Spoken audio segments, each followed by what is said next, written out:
Hello.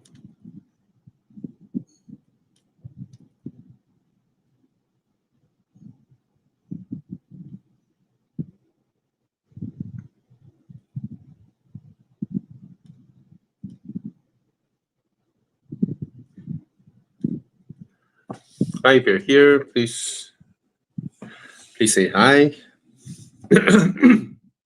Yeah, sorry, today not much voice, but still got to do it, right? I'll wait for people to come in. Grab some water.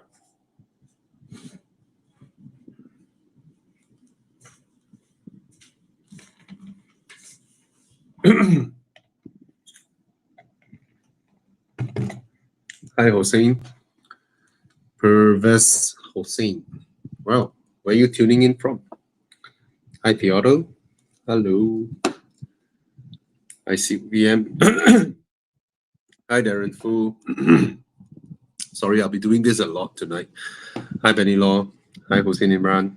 Hi, Jensen.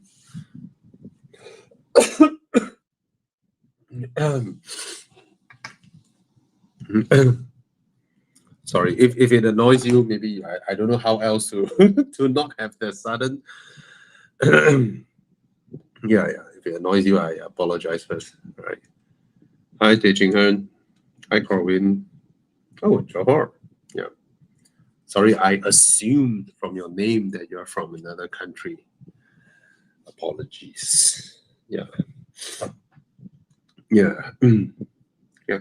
So I'm not sure who else will come in tonight, but we'll see.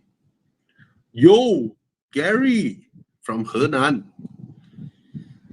Oh, wow. Yeah, one day I should invite you up here, Gary. So Gary is our driving friend, and recently sort of migrated to China. He's a Malaysian, but you know, hi Brandon. So Gary was like texting me the other day, bro. The tier 3, tier 4 cities here are better than KL, and then the prices are like 1/3 of KL. Yeah. Mm.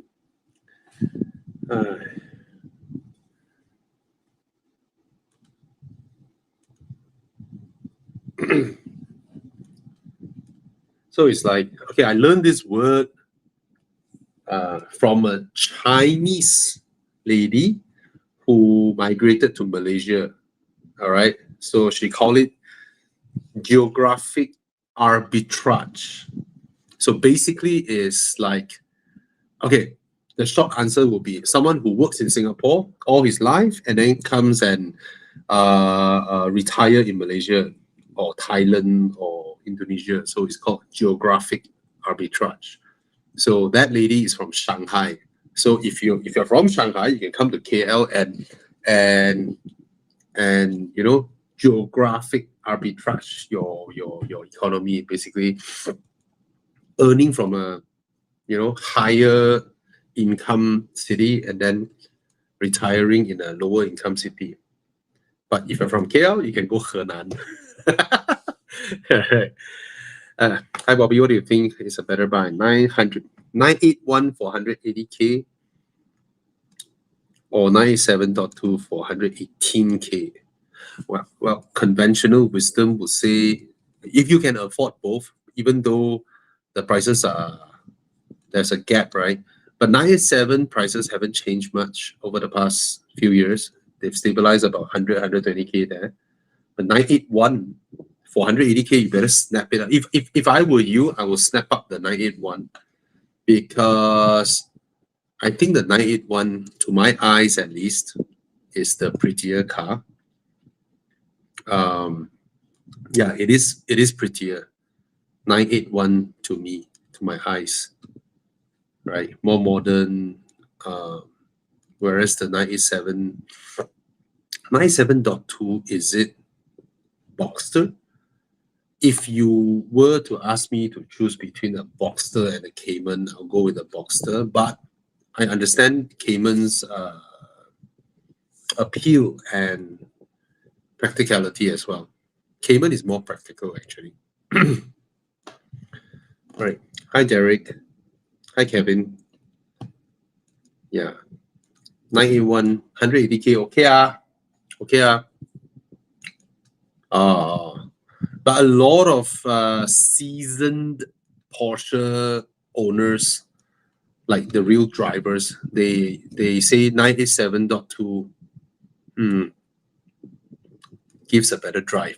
But that shouldn't be the only reason you buy these kind of cars, right? Because a lot of, wow, this one changed to modern steering.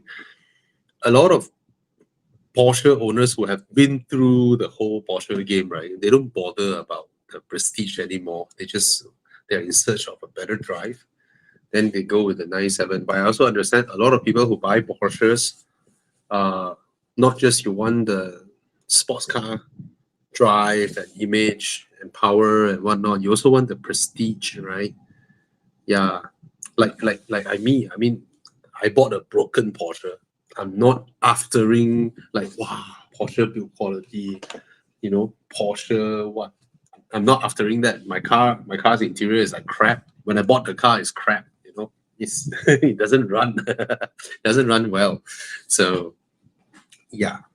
Oh, Gugarachan Tinaga, joining my first Evo Enduro. Okay, any tips, right? So Evo Enduro is very different from our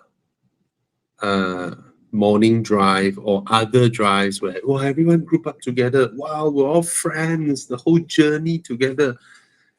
The imagination is nice until, let's say, you have 15, 20 cars. You all do a group drive. So Gia, no need to show this. I just want to speak to them. There's no tips there, nothing. So I joined many drive groups before, and I don't really indulge in those drives where it's more like posers, kind of like all of us together. We roll on the highway and then wow, we take a lot of photo, video, and all that. Not judging anything, but I like to drive and explore and see places and go far. Basically, the kind of drive that you actually have to sacrifice something, right? You have to sacrifice your car's condition, and then you come back. You need to maintain your car. I mean, they might break down and all that, cost you money and all that. But I'm aftering the experience, right? So I understand that imagination of a bunch of really good friends, 20 cars together. Wow, from KL until where? Until the border, blah, blah, blah, blah, blah. That kind of drive, day two, if within the group, someone will start disliking someone. Wow, that guy always drive like that. Wow, that one always drive so slow. That guy again, toilet again. What's going on? We the whole group keep waiting for him go toilet. We all leaving the petrol station. This guy's still in there queuing for his coffee. Why don't he buy earlier? I tell you, in big groups, this will happen. And these are mostly people who don't know one another. You don't have a deep connection of friendship. So the friendship that was seen is from courtesy. First time you meet each other, hey, hi. It's a very fragile friendship. So any one of these kind of instances, right, can have a lot of bad blood brewing one. So in order to not have that, Enduro has always believed the concept of we take care of each other ourselves, right? So let's say you are the family, you are the father figure in your family, right? You bring your wife out, you bring your two kids out, you are the father figure. You listen to no instructions. You make decisions yourself. You take care of your family yourself. You are you are your own family's leader. So we rely a lot on that to make sure Enduro has been safe over how many years now? 8 years ago, the first Enduro. So that is the thing that people people would expect something. Everyone, when they join this kind of drive, right, they expect the herd mentality, whereby, oh, we're all grouping up together. You know, people, when they group up, right, they wait for instructions.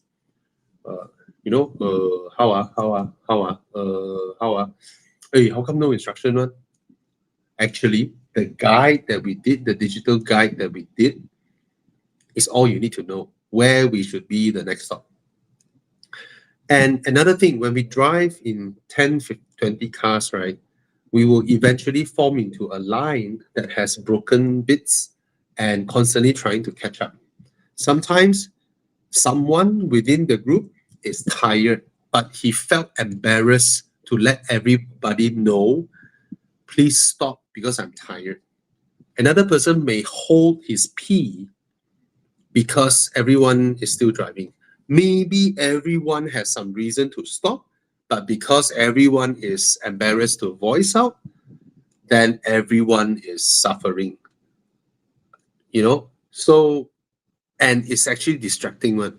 So I always encourage, like, okay, we're gonna meet here, we meet up, and then I'll see you there. Don't chase one another, don't race, drive at your own pace, take care of yourself. That's the safest way to take care. If we all take care of ourselves, nobody else need to take care of us, right? If you didn't check your tires beforehand and then your tires blew, don't expect other participants in an enduro to stop with you together by the roadside out of courtesy, right? Ayo, I met him just now. I spoke to him. His tire, I saw him. Maybe I should stop, or if I don't stop, I look like very jibai like that, right? And my car is in rainbow color. Confirm he will see me that I saw him and I did not stop. I should stop. Then when everybody stops, it becomes dangerous by the side of the highway. So we encourage everyone, hi Tana, we encourage everyone to check your own cars, make sure everything is okay, and then don't expect to trouble others, right? Because in the past few years of enduro, we have like 100 over cars. Oh, Tana. I was wiping the camera lens. Yeah. Marking your arrival with solving technical problems in the first 5 seconds. Just a tissue. I'm just wiping the lens. Yeah. Anyway, so yeah, my tip for enduro would be you are your own leader. If you're bringing your family, you are your own family's leader. Yeah. All right. And make sure you take care of your car, take care of yourself. Yep. Then we can have fun together. And we don't enforce togetherness. The main thing for enduro, main reason we do enduro is not that we want everybody to drive together. No, we want everybody to feel that somebody else is with you, so that you dare to embark on this kind of journey. A lot of people thought of doing it, but they don't dare, right? They wait until one day someone ajak him, then they do it. So with enduro, you feel like, okay, I want to try this round, you know. Of course, the border, blah blah and all that, we will have the guides, and then we will have the context, everything, you know, what to do. Basically, you have the digital guide is good enough. A lot of people after 2017 that I did Evo Enduro, I see so many people who join my drives eventually learn how to do it, and they organize their own with their family, with their other friends and all that. And then now from 2017 until now, right, there are so many driving groups going into Thailand. And the best part is we did a lot of our research with the new routes and all that, right? Now, when we came back, we published the roads and all that, right? Everybody knows about these roads, right?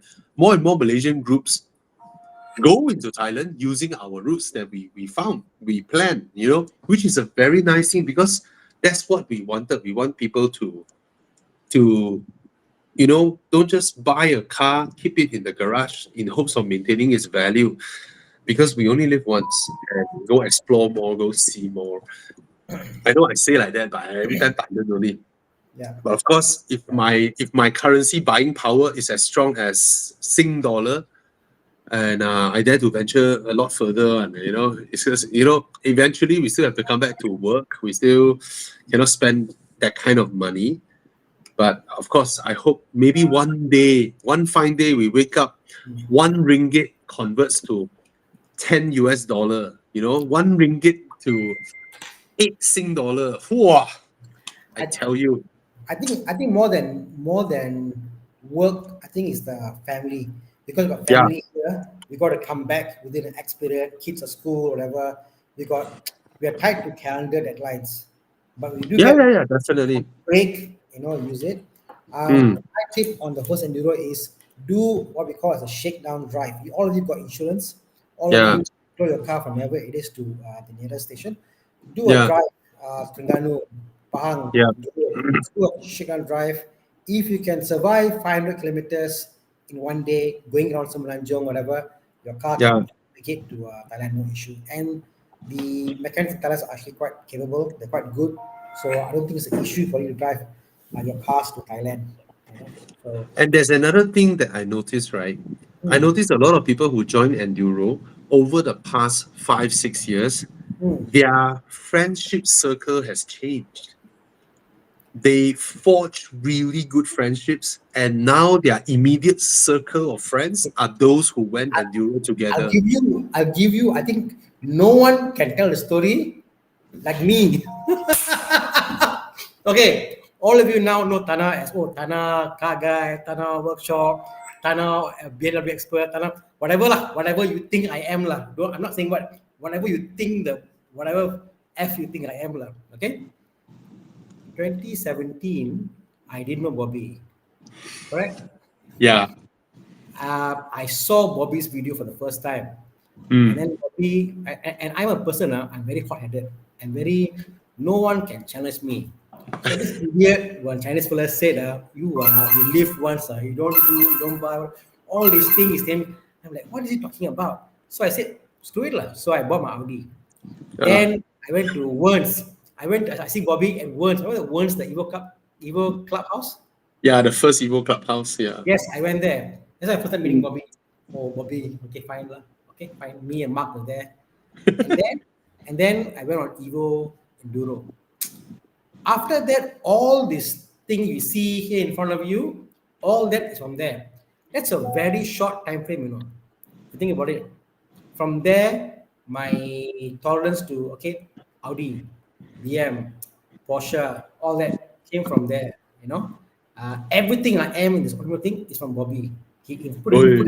He put a seed there and it grew. And all the connection, I talked to Ivan and YS and Desmond, all the connection that we have, the family we have, from there. Think about this, Obviously, Crazy, I'm right? very outspoken, I'm very this thing, obviously, that's true. YS Kong joined my drive in 2017. YS Kong came as well. Oh, That okay. was So, before he started YS Kong driving. so yeah. So a lot of us from there. So if you think, that's a people have the concept. Oh, Bobby's drives. They are very exclusive. Their own gang. No, it's not. No, people have the conception, have the concept. And like for Yeah. example, yesterday I was with Con and we had a Sunday car meet, whatever, and people came up to us and they like, oh, then we're chatting for half an hour, 1 hour. And what you see in front of you is what you get with us. When you come to Evo Enduro, you see us. This is exactly how we talk, how we Yeah. band together. We F the fella, we screw their car, you screw my car. This is what we Hey, get. yesterday Honest. I wanted to come over. Ah, We were about done around, I think late lah, around late. 1 p.m. Yeah, At TJ's place. yeah. Fucker Chikun lah. Why? Okay, I was with Ivan Kong, they all right. We were talking and all that, right? Then all of us are like, okay, let's go. It's about 1 o'clock already. Let's head back to our families, lah. Yeah. This fucker Chikun walk in. Yo, bros. Then we're like, all of us about to leave already. So I feel bad. I feel bad for Chikun, He just arrived. So Yeah. I'm like, okay, I sit around with you. No, but the point is, all of us people are very honest. We is who we are. If you Yeah. are someone who's an a-hole, okay lah, we just say hi and we walk away from you, Yeah, But yeah, yeah. good people attract good people, good energy. And I think Mm. that's the best take it from Evo Enduro. You will get some fellas who are horrible, but the good people will join together, and that's Yeah, the big energy that we have in front of us today. Yeah, come yeah, on. man. Thanks for Yes. that. Mm. But this August Enduro is a short one. It's a small Yeah, one. It's like a right. baby Enduro. Yeah, let's I foresee a lot of more seasoned Enduro people won't join because mm, they've done the 5,000-6,000 km multiple times. mm, This one for them is like, dessert. So they are like, nah, we'll wait for the big one. So the big mm. one will be January lah, next year. Yeah. Okay. Thomas It's Heng, I for met Thomas this morning. yeah. So he said he's getting his group to join the Evo Enduro in January. So Who you met who? Thomas Heng, Oh, Audi, R8 okay. Spider. Thomas Singh. Yeah. He when he joined my Right. first Yeah. when he joined the 2017 Enduro, right? Yeah. He drives an Audi A5, Yes. and he's this quiet fella, just coming with his girlfriend, I think by that time, and quiet fella lah. He's like, oh, I have my A5 and all that. Then we chit chat a bit and all that. After that, I see him transform into this monster car guy. Yeah. He's gone. Oh, modify he bought an Audi R8 Spider, modified it like crazy, drive around without the rear bumper and all that. Oh, Yeah. man. He's had the Huracan, Oh, Huracan as well. Yeah. Huracan XL. I think he sold the Huracan already, but he's got two Audi R8s, one the Spider, and one the Spider is a V10, and the other one is a V8. The non. Yeah. Yeah. He's the guy, maybe some of you may remember the news back in during MCO. One of his colleagues drove his Huracan out Hmm. and accidentally hit a Kalisa. And the lady who drives the Kalisa was actually sending lunch boxes as a means of making a living. During COVID, And is it? yeah, during COVID.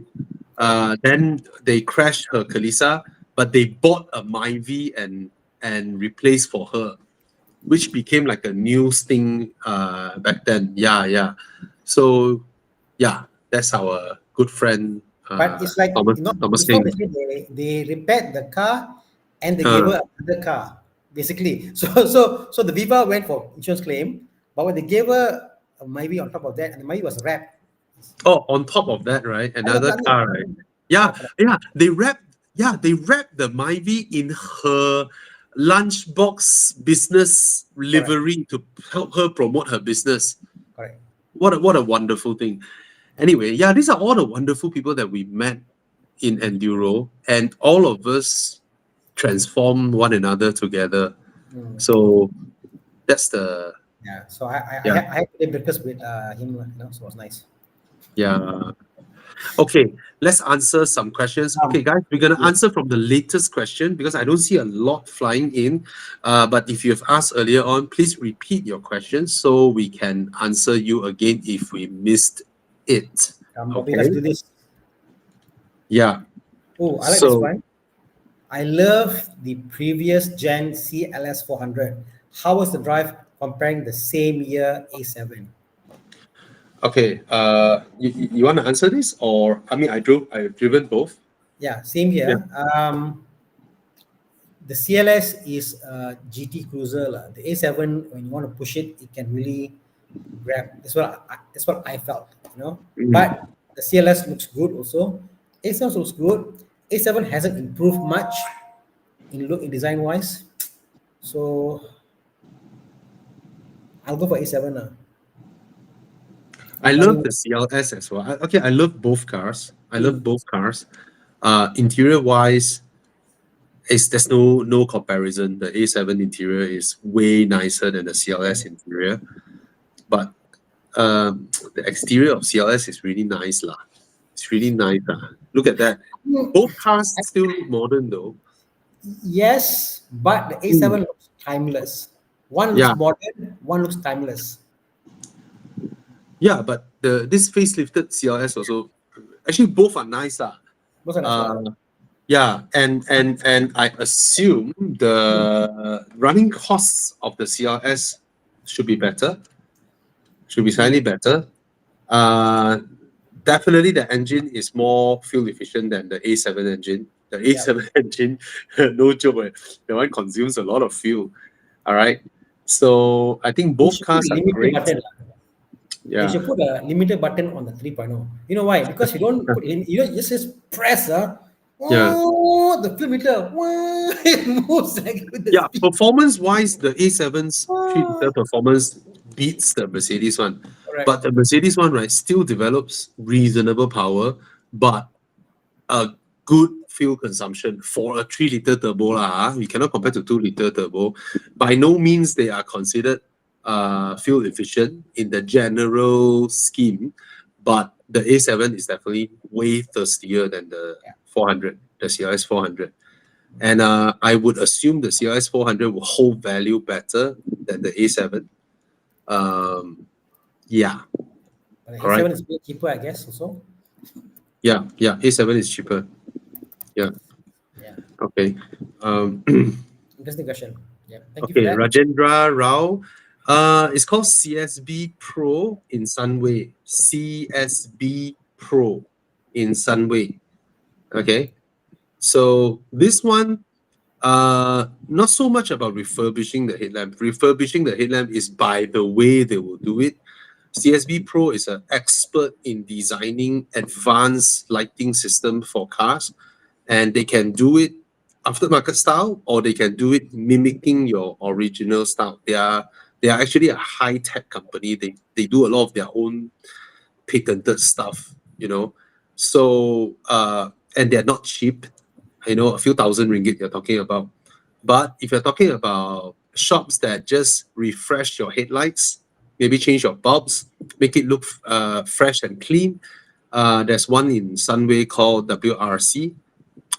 Very affordable, but the lighting modules that they have is in no comparison to CSB Pro. All right, CSB Pro is like high end stuff, very high end. So provided you have a car that is worth a lot of money, that you love a lot, then you invest in CSB Pro. But If 3K is not yes, that expensive if you think about it. Lah. I mean they're cheaper than their prices are like tinting. Okay, they're not crazy expensive. And in fact, I always tell them that I don't think they charge high enough because I was like, bro, can you imagine coating costs about the same? Coating is so easy to apply compared to what you guys are doing. You guys are The only 3D. the only thing is like for some weird cars, the lens itself is hard to get. That's if they come and do that. If they start doing that, means wow, then it's like game changer.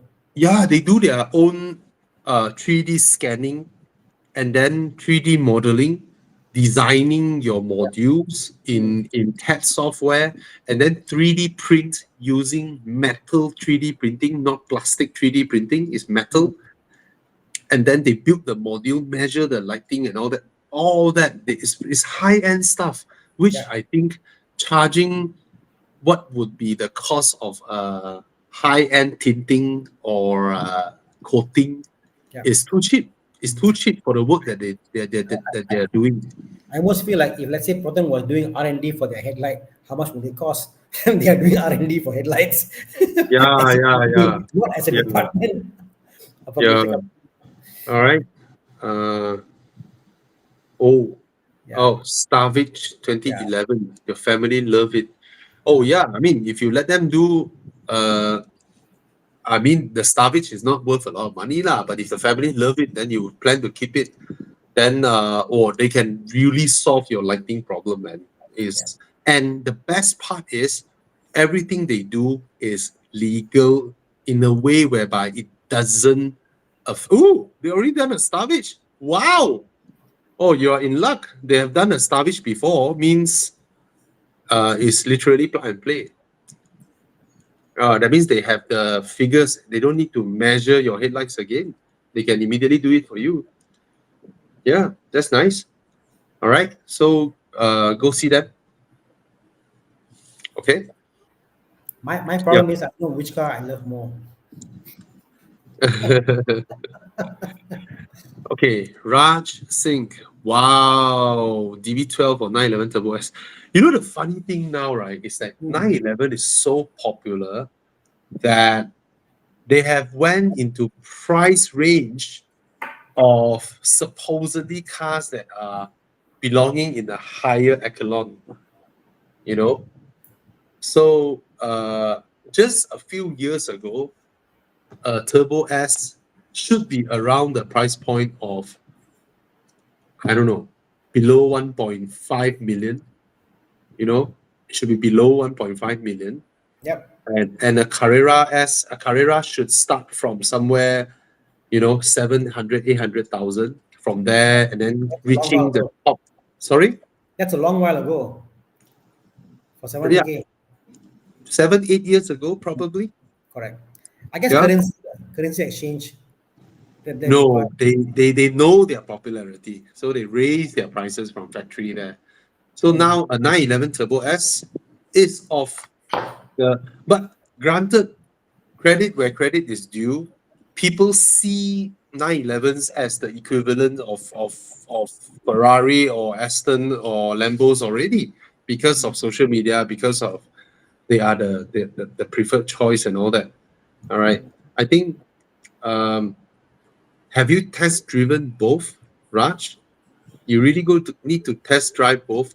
I can wager a bet the DB12 will be more comfortable, way more comfortable. It has a slightly higher sitting position, but you cannot deny the appeal of a 911 Turbo S. Right? Performance wise, I think there's no question. The Turbo S gonna slaughter the DB12. The DB12 is look at the price, man. My God, 2.2 million. That's what people used to pay for all Aston Martins essentially. Yeah. I'll put it this way: You know? you want drama, or you want just sheer cutting edge performance.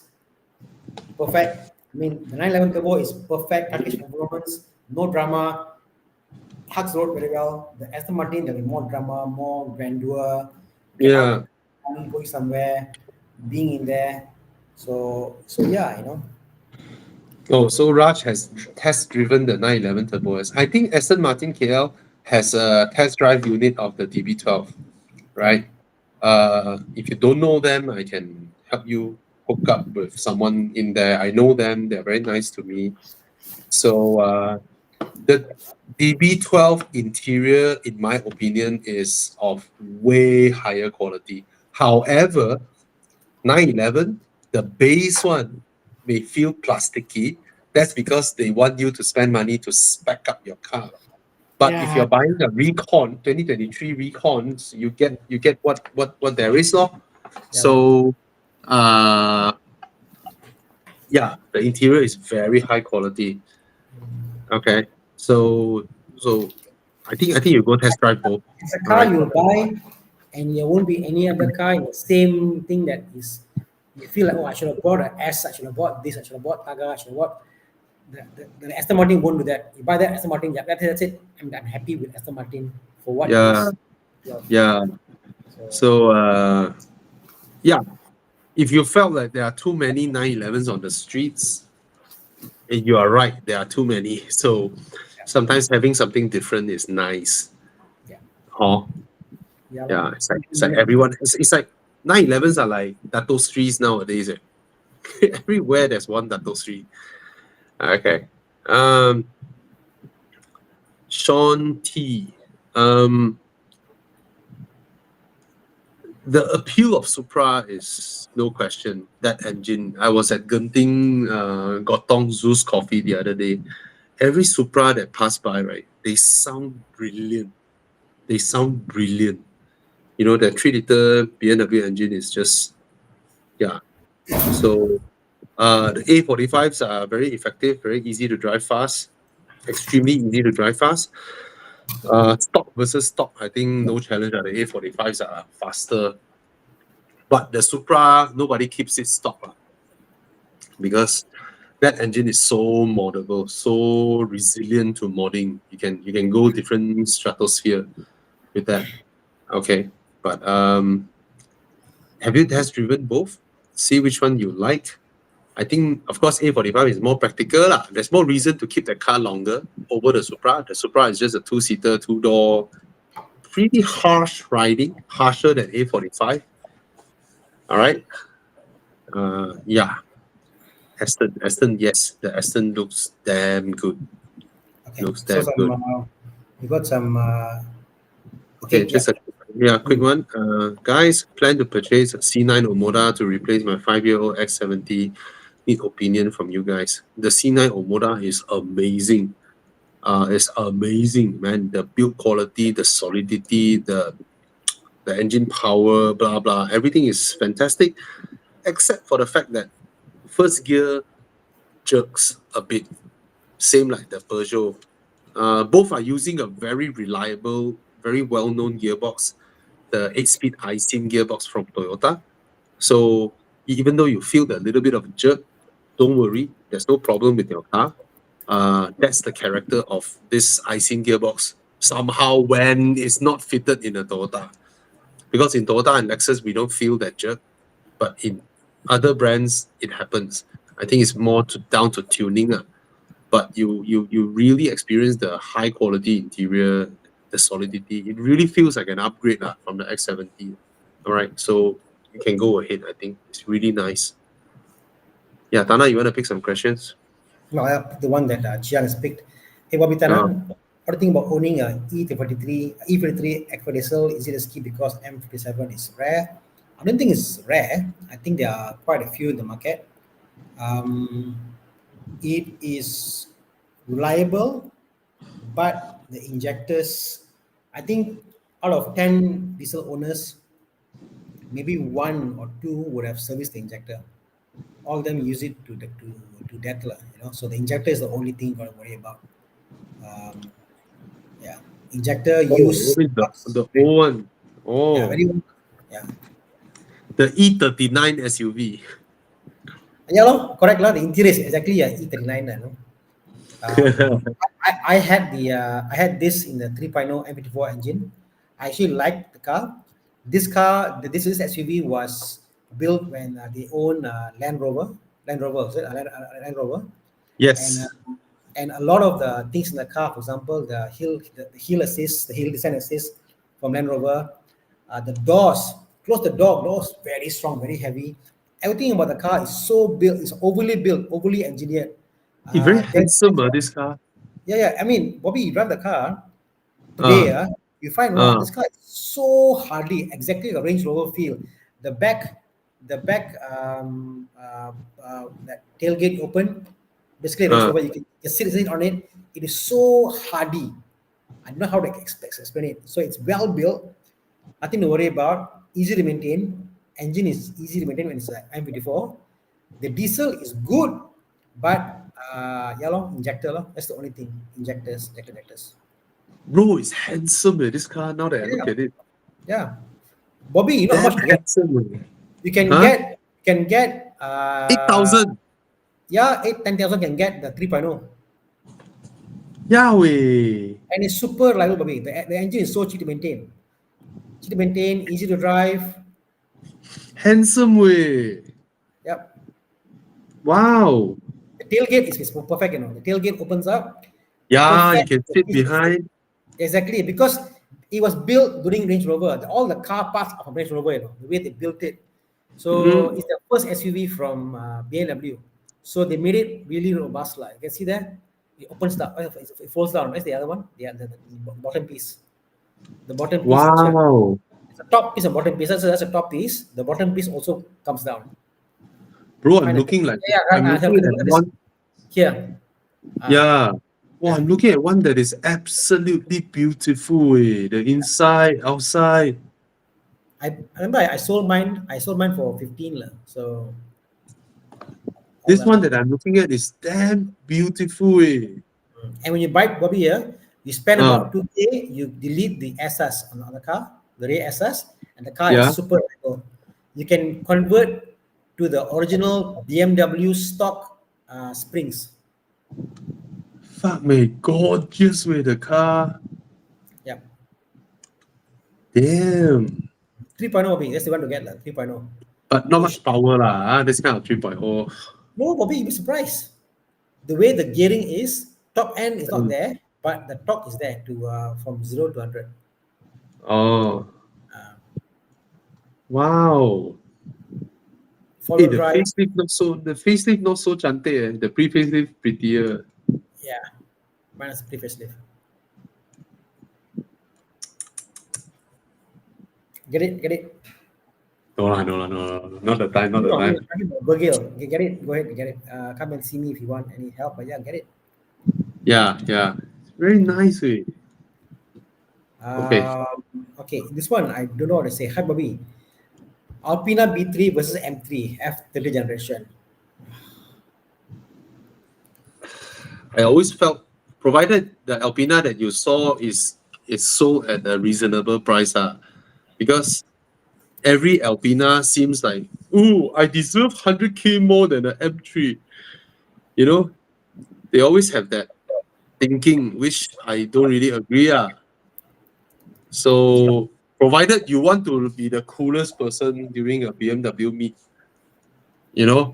then, oh, I have a real Alpina. Other than that, I don't see much of a point. Because what the people understand is the Alpina B3 is Mm, a 335 that is tuned. yeah, That's what it is. yeah. Yeah. So, I'm a M person. Even though I like seeing Alpinas, I'll go like, wow, Alpina. Last time lah, the older generation BMWs Now the new ones, I don't know, man. I was like, okay, Alpina, but so,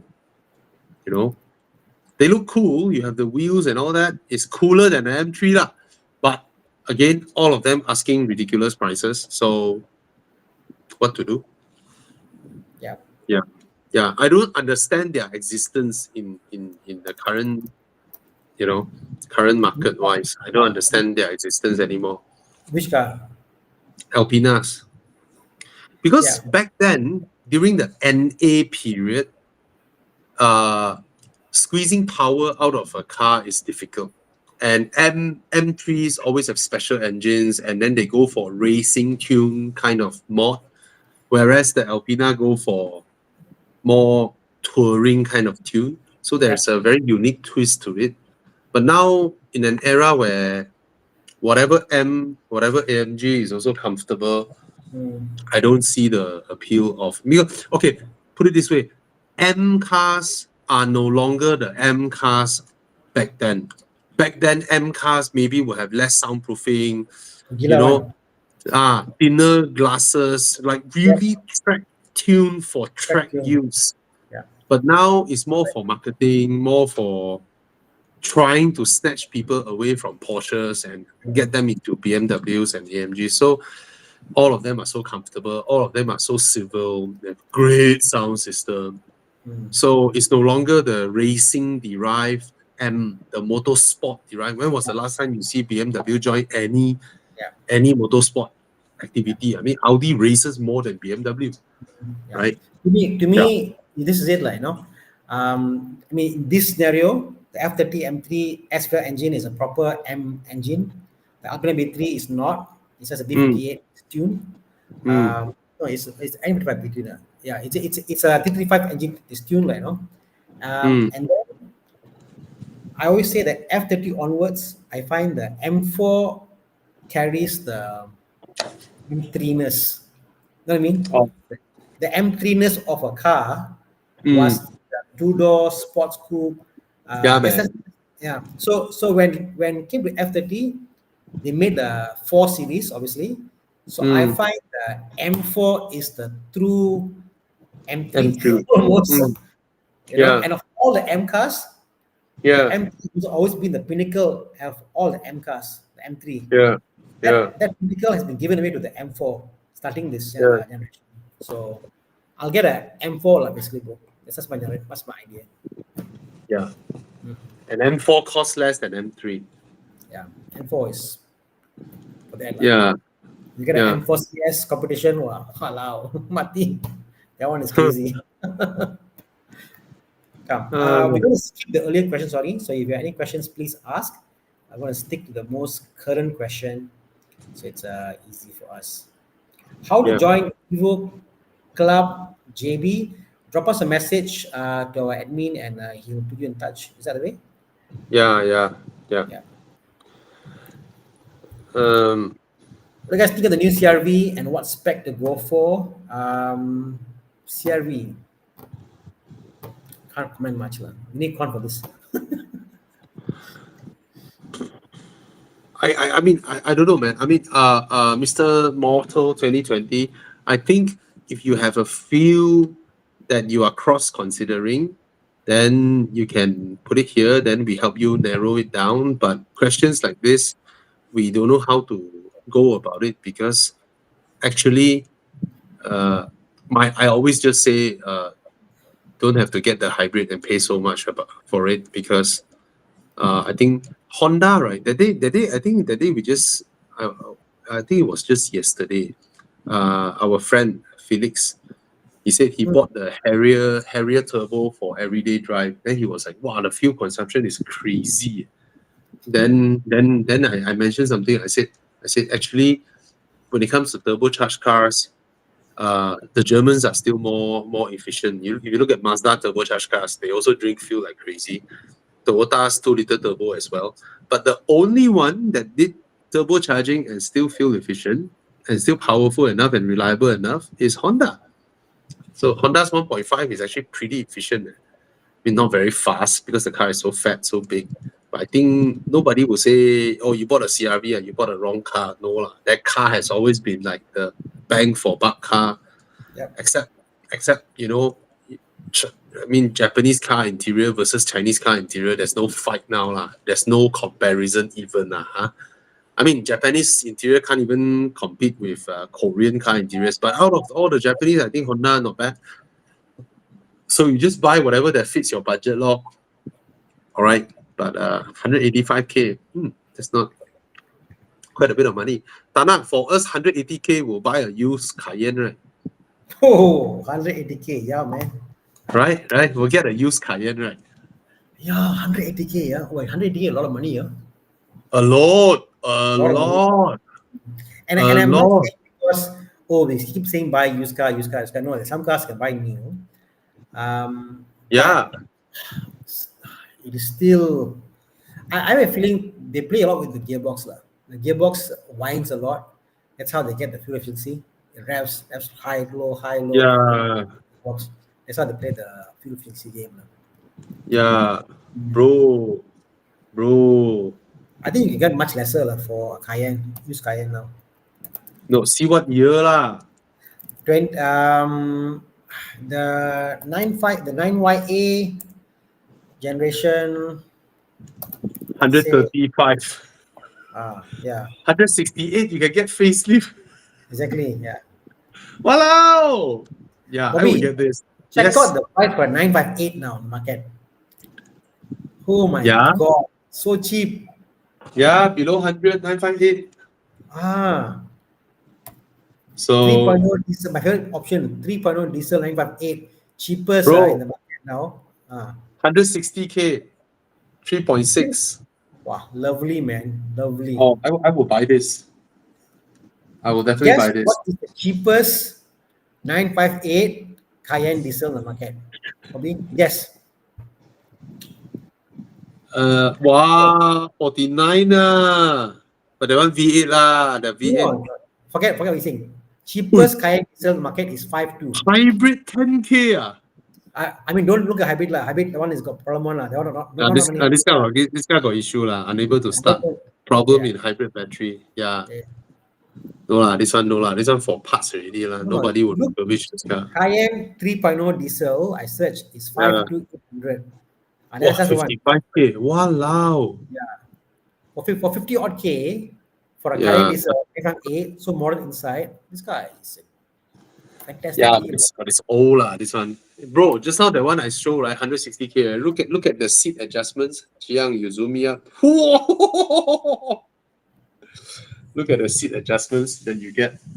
So, yeah. Sorry, we pull you off tangent, but yeah, CRV, go ahead. You can never go wrong with buying a CRV. But just telling you that me and Tana, we will buy a used Cayenne and probably fix it if there's anything to fix. But at the back of our head, we'll be very happy. Wow, we saved 500K. We saved 500,000. Okay. Finally traded in my 5-year-old 330i or for a M340i LCI. Despite Bobby pleading for the 840i Grand Coupe. Huh? Huh? But No why lah. from a 3 to 3? Okay. The thing is this, how do we address you? Zal Rashad Zalfitri. Why we ask you to buy 8 series is because you came from a G20 and then 5 years later you bought a G20. Yes, it has a larger engine. But yeah, lor. But anyway, congratulations on your purchase because I'm very sure the M340i, being a smaller car, is nicer to drive, easier to zip around than the 8 Series. But yeah, congrats.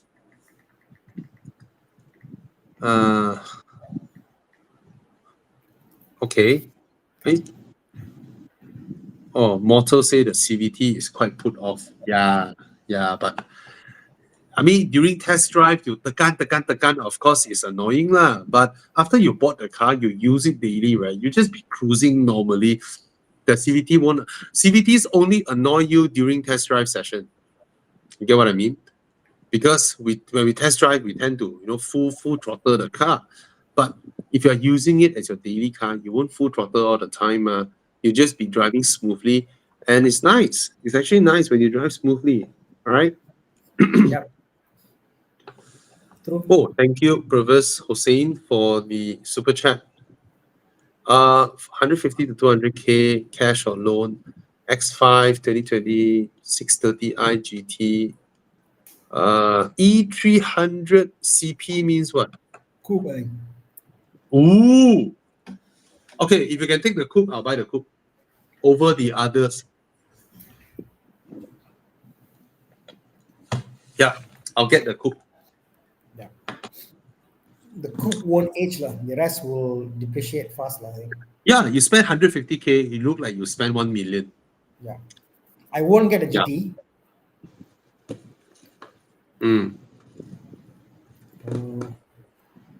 All right. C90 That's, no lah. that's my choice. I'll get the E300 coupe. Yeah, I'll get the E300 coupe. I love that car, man. Beautiful.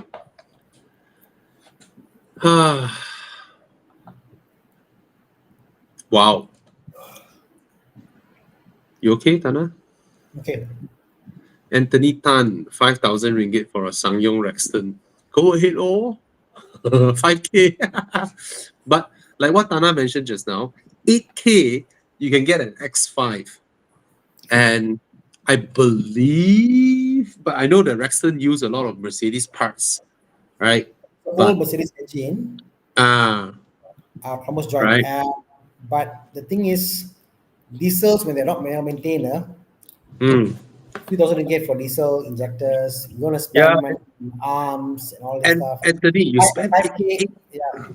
Yeah, I think 8k on the BMW is a nicer bet. At 5K, Yeah. at 5K, I'm sure the car wasn't worth enough to scrap because the parts weren't good enough. So for 5K.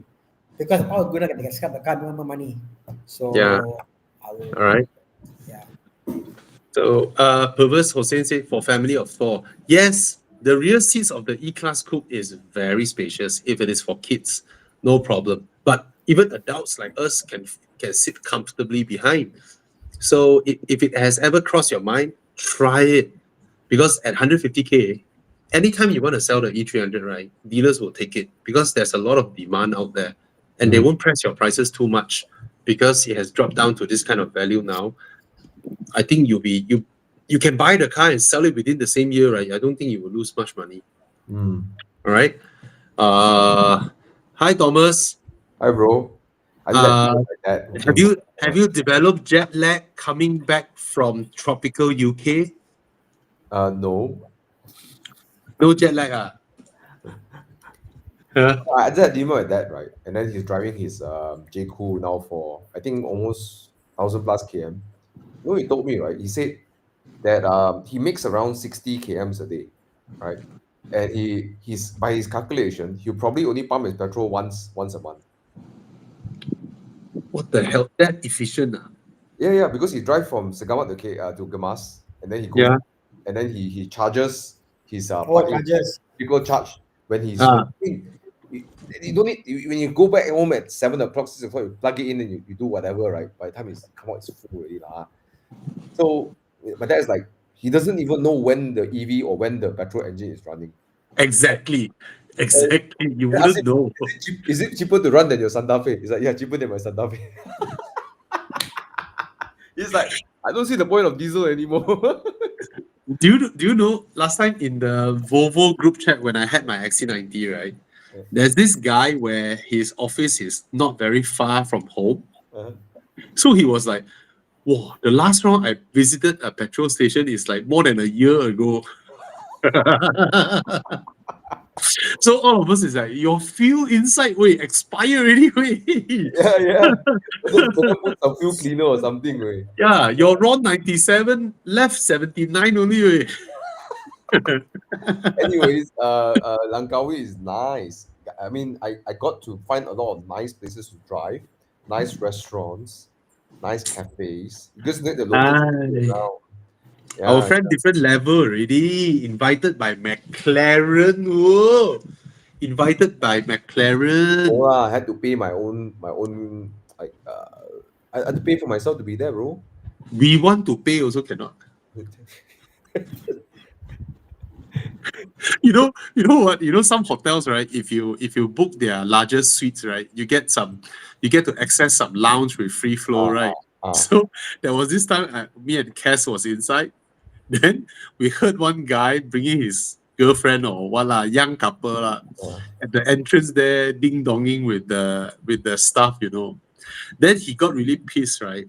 His conversation was mumbling one. I cannot hear one until a louder. What do you mean? Pay also cannot. then then both of us like want to burst out, so we turned around, you know, like walk off somewhere because we overheard that one. So yeah, pay also cannot lah. And I'm joining in for a bit. I'm quite tired, but yeah. I mean, like Hilton has got a good lounge area. You can go. Yeah. Certain times is free flow alcohol Yeah. and tidbits, so it's pretty good. Yeah. So tell me more, Thomas. Huh? Tell me more. Yeah. You see this person, who is that? Eugene Chiam is who? I wonder. All the 4C. Hmm. What was really cool meeting the other McLaren owners. We of course yesterday was really nice because we were all watching F1 together. Of course, McLaren 1-2 was very happy for everyone. Yeah, McLaren is like the dominating team now. Been so long. And then I think everyone is happy for Nico Hülkenberg lah. Yeah, they were so happy. First time podium way. Hui. 10 Yeah, years plus, more than 10 years. 239 races. 15 Never years. won a podium. Kesian 15 weh. years, bro. Yeah. And he just won by being like steady the whole race, right? Just being steady. Yeah, And- weh. Yeah, but anyways, like got to spend time a lot with the Artura again. What an accomplished car, man! Like, it brings back so much memories, right, Tana? Like, this Yeah. it's the same car. It's the same car, same color, exact car, right? And the moment I saw the car, the moment I saw it, it's like, oh my god, guys! If you haven't do it, please go to our channel, go to Bobby's, Tana's, and my channel. Type in McLaren Artura. We did a 24 hours drive all around Malaysia. It was so epic. And some of the guys in actually, okay, one person asked me, is that scripted, the part where you roll in last minute to that 2 o'clock, 24 hours? Not scripted. It's not scripted. It's really not 24 scripted, weh. hours on the dot we arrived. Yeah.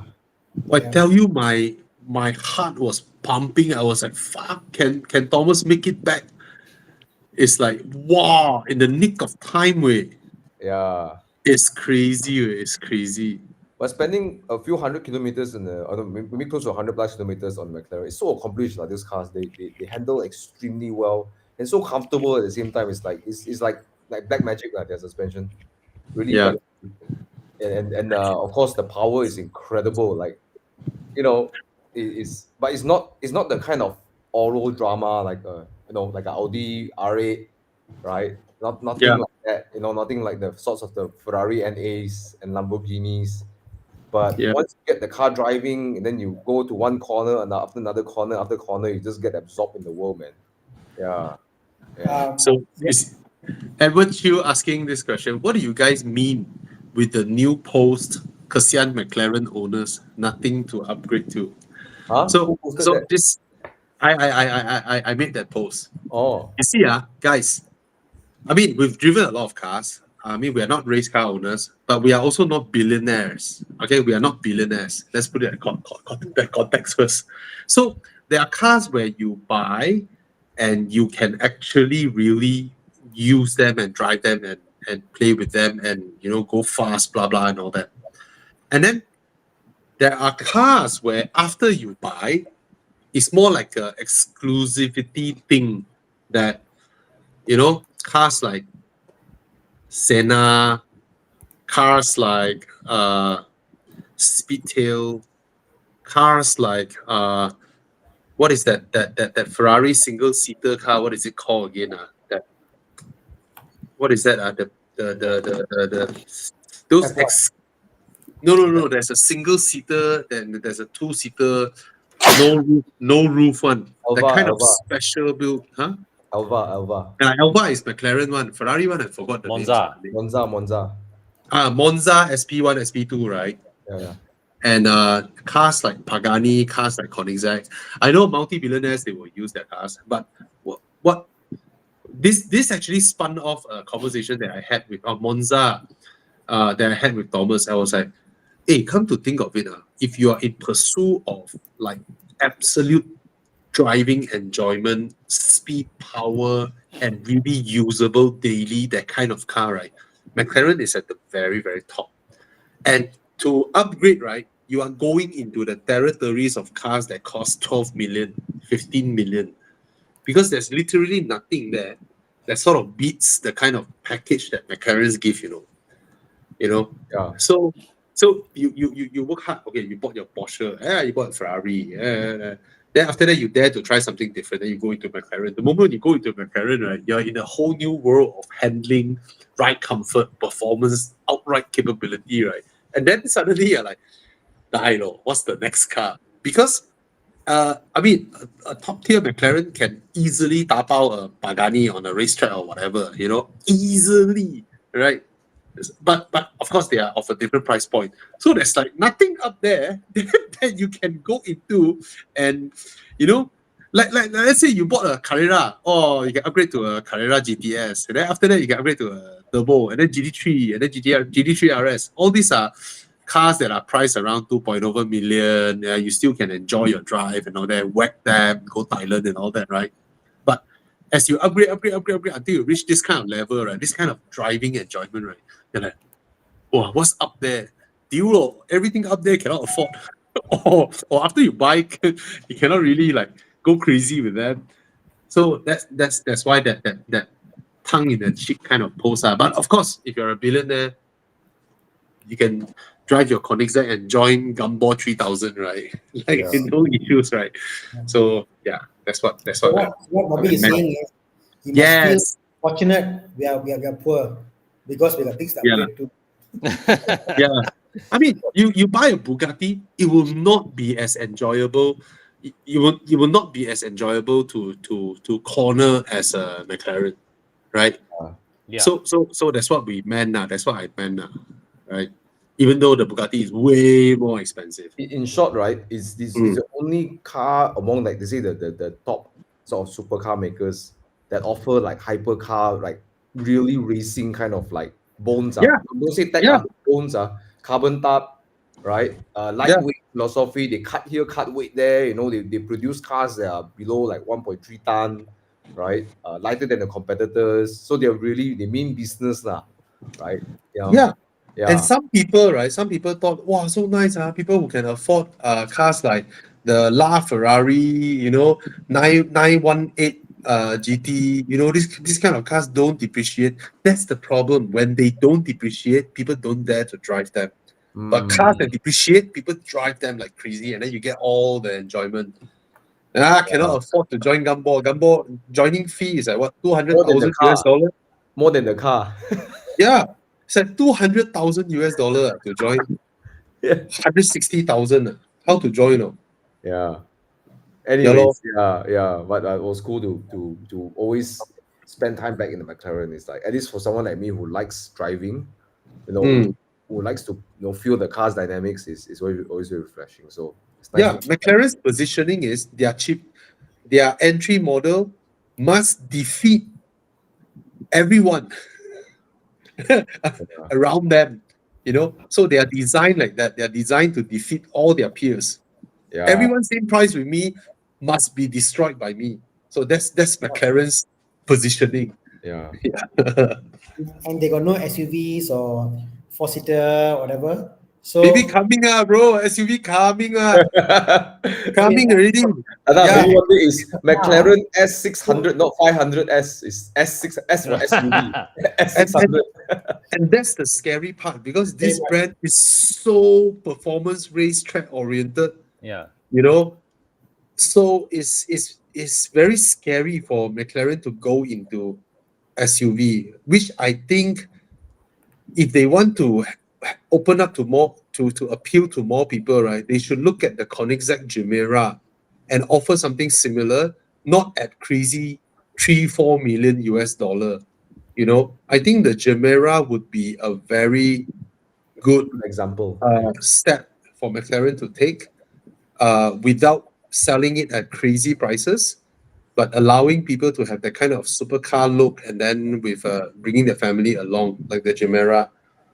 Yeah, but if they go SUV, I'm not sure if people relate them that way. I'm not sure Mm. it will because they clearly are then not lifestyle. They are not lifestyle. Not like Ferrari. Ferrari is very lifestyle, very handbag, very wine, dine, brandy kind of. Yeah. So I'm not sure if they go SUV. Wait, they come What out with is their a three-seater positioning? SUV front. Yeah, they end up like the Xiaomi U7. They call it what, Anyways, shared performance vehicle. I just Google it. McLaren SUV. Shared performance vehicle. wow, So they call SPV. it an SPV. Ah. Anyway, Also you can call it special purpose vehicle. wow. Anyways, Yeah, I lor. think we spent a good 10 minutes talking about McLaren. Let's answer some questions. Yeah. Provided they are the first to launch a mid-engine SUV. Ooh. one estimate. No, Estima. three-seater SUV. Three-seater SUV. The front driver in the middle, then the two passenger on the side. Privia. Come, let's take a look at some questions before everyone's like, talk about McLaren. Okay, come. 360 GT pre-facelift with air suspension or facelift with passive suspension. I would go passive suspension, man. We'll go passive all the time. Yeah. Nicer to drive, cheaper to maintain. Especially if it came from the factory with passive suspension. Oh yeah, man. Yeah. It'll be way nicer to drive. All right. Dominic Guan is asking Lexus 2020, 2021 RX 300 or an X3 X-Drive 30i for cheaper. I think both around the same price. I think the X3 you can get for... This is the latest one, no? The X3. No, it's not previous gen already. Oh yeah. Okay. Yeah. Which one would you pick, guys? I would go for the X3. But Lexus is more spacious, right? I have a feeling X3 is also quite spacious. X3 is almost the size of the first X5. I think none are as spacious as the CRV, right? Yeah. Of course not. No lah. Really? No lah. Yes, CRV bro. cannot beat lah. CRV you cannot beat the CRV lah. CRV is one segment below these two. Segment is one thing. Honda is magic. Yeah. Yeah, Honda does magic. I don't think the RX. No, I don't think the RX have more room than the CRV. I don't think so either. I Lexus don't is think actually so. very poor in interior packaging. No Yeah. way. I driven this 2018, right? They launched this CRV, this gen. Where God. Oh yeah. CRV. Wow. What year is the CRV? Okay, G5. with you is more space, but CRV is more narrow. You put 3% on the rear seat, it's more narrow. Yes. Yeah. So Because CRV is a civic platform. yes. So it's But more CRV got narrow. another Okay. row. No lah, CRV is 5-seater ni. Okay. I think the Lexus will be larger, right? I think it will be the CRV. Okay, anyways. Okay, put that aside. He's done with CRV. Okay, he's done with Honda. Okay, no more Yeah. Honda. Okay, he's going to Toyota, Lexus, or BMW. All right. So which one? X3. X3, right? I think Yeah. everybody here big X3. Right? Tana also X3, right? I prefer the drive of the X3, but I if don't I'm think just it's worth that driving, much lah. Is that's the market price, I understand. But for 2002, 3-4-year-old car to pay 200,000 for BMW in that segment, I know that's the price lah. Market price 230 lah. It's about I the just price, feel- yeah. I feel bad about paying that price for the X3. Actually, you're right, Tana, I was having the same feeling. How about this? I know that's the market price, but I just feel it's a lot of money to pay, man. Yeah, I was thinking, how about a Volvo XC90? I think it will be at this price, even though at Different 2000. liability lah. Different Yeah. mean, because it's not hybrid and all that, you know. yeah, The X5 is the XX3 is bulletproof like in that sense. I mean, 2021, 2022, XC90, right? You still buy it off Volvo, you get still a warranty, whatever. It's 2022, 10,000. Hey, Bobby, that the X5 40i in wheel cop, how much was it selling for? 100. No. That one is not cheap. I That's forgot the price. At least some part those say back here. But Yeah, that one yeah. is a a lot older. That one is Yeah, like a lot older. 2019 or 2019, yeah. 2020. Yeah, I'm not yeah. looking I'm for not- hybrid lah. Okay. He said not looking for hybrid. Okay. Anyways, okay. I think X3 for me. X3. I like the engine. I like the B48. It's brilliant. Yeah. Yeah. I just like the looks more as well. I guess although I don't like the tail lights that much, but yeah, I mean it's a BMW look. The RX30 has a a bit uncle. Hey, but I was also uncle already, so yeah, you know what. You uncle lah. But yeah, if you're just driving around KL, everything, right? Yeah, the Lexus lah, right? Yeah, just get Lexus. Yeah. If you want outright reliability, then you go with the Lexus. But the BMW is not difficult to maintain also. So Oh, 5 years down the road, which one will have more value? Lexus. Lexus for sure. By a mile, right? The X4 will hold better value than the X3. Too many X3. I mean, if you come from Japanese car, you don't want trouble. Lexus is always the default choice. But that engine not very inspiring, not very fuel efficient. But it works. It will work, and then your interior will not deteriorate in the next 10 years compared to BMW interior. Now talking about interiors, let's talk about something that's the opposite of non-deteriorating interiors. So this person, congratulations, thinking about going for Alpha Giulia. Instead of an IS300. So first of all, thank you for going for a Giulia. No, see his question. He's asking whether he should go for the 2.9. Of course, the 2.9, bro. How you can get for 280K that cheap? He said 18 year, does he mean 2018? Yes. Yeah, okay.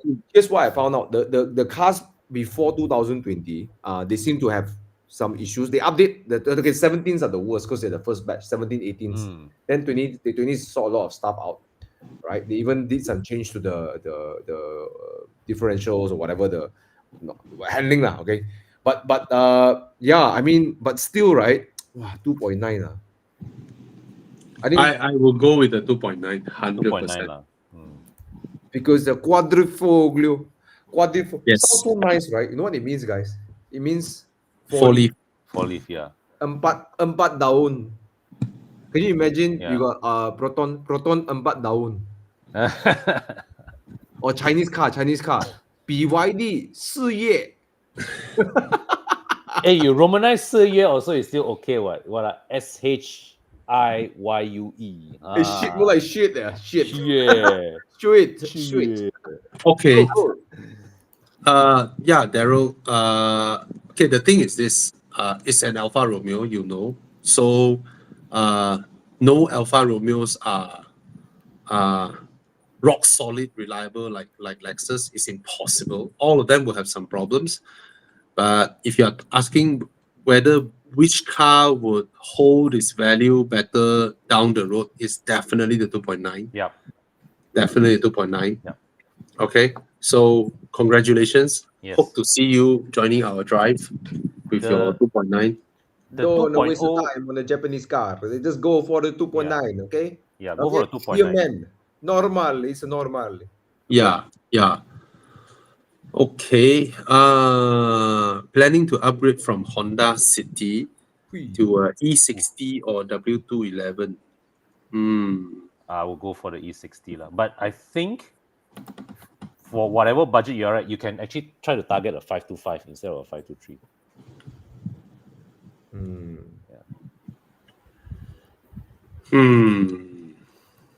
How much is the 211 Vito? quite nice, ah. What? E60 you can get for what lah? Below 15 you can get lah. 211 is the Taisangan, Plus right? plus fix won't exceed 20k. This 211 is Taisangan, right? Yes, it's the second big small eye. Okay, let me see the interior. Oh, this one. Really? From a Honda City, you want to go into these? Are these going to be your only cars also, by the way? Well, if he asks like that, definitely he's selling the Honda City and he wants a Cash E60 buy. or a W211. Yeah, it's a cash buy and then everything cash fix and all that. The thing is, these cars are quite old already. I probably would try to get something facelift. Yeah. First of all, facelift N53 if you can. 530 if you can, is nicer to drive. I thought 525 is the sweet spot for E60, no? The 530 came with N Sport suspension, bumpers are nicer. Like, for example, when you buy the car, things you say, I want to do this, do that, will add up, you see. So to make it nice, the 530 looks nice from the factory, nicer engine. If you get an N53, because people shy away. If I had to buy E60 with my own money, I would buy a 530 N53 if you can get one. I'll buy that. It's a different car. The car drives differently. Tana, I'm looking at F10 523i. Same engine. Yeah. 20 something thousand also. Yeah. So should he spend 20 something on a really good condition E60, or he should go with an F10? Hey, 20 something for an F10 is because a good condition E60 is 20 something. Yeah. Right. But you know the problem with the 6-cylinder F10s like Tana mentioned, right? Yeah. There's a high rate of ECU breakdown for these cars. Yeah. Because Bobby, when they came out with the car, they were like, hey, I need to sell the car quickly. So they just took the old engine, put in there, and sold it. Yeah. Wow, I like this guy. Yeah. So one Aziz came from Honda City asking whether he should go into these cars. So we are worried, right? Because you came from a Honda City, which costs nothing to maintain. And then suddenly you want to go into this type of cars, we are worried. But Jeremy Tan comes in and saves the day for one Hamid. So I'm from Red Honda City. I'm from why red? Nothing to do with red. Now using E46, smiling every time. So yeah, probably E46 is way more reliable, no issue. Yeah. Oh, okay. What? Oh, he wants a family car. His budget is around 40,000. Okay. He got a second-hand small car. He got another car. So then go 40K is a lot way. Yeah. Yeah. You can buy 211 and E60. How about this, Bobby? Yes. You buy an F30 320D for the 40K price. Yeah, reliable. Yeah. 2015 and get 2015, bro. 2015 F30 320D. Yes. Yeah. 40K. The thing with F30, right? it has, I think, similar leg room to a E60. No, smaller. Less. Smaller, F30 is very small at the back. It is smaller, but if you got, I mean, it's a second car. If for a family, is good enough. Way more reliable. Yeah. F33OD for the first time come from Honda to come here. Yeah, that is something reliable. Yeah. I think 40K can buy a F10 2-liter turbo also. Oh yes, you can. 50K, yeah. The 50K first batch ones you can get ready. Yeah, lor. 520i, 520OD, even 528 also you can get it. Yeah, 528s are holding around 45, which is not far off. yeah. So, your budget can, okay. The thing is, yeah, man. Actually, E60 or so, right? What will happen is that you will probably end up spending 40K or so on. Yes, In yes, order to do the car up to a standard that you feel safe to drive your family around. yes. Yeah. But modern 2014, 2015 F10 2-liter turbo is about this price. Can I suggest 2014 cannot get but I think 2012 can. get the 520, get a 2014, which is the year of the facelift. You'll end up this is- 2016. 45,000 Bobby. I know this one.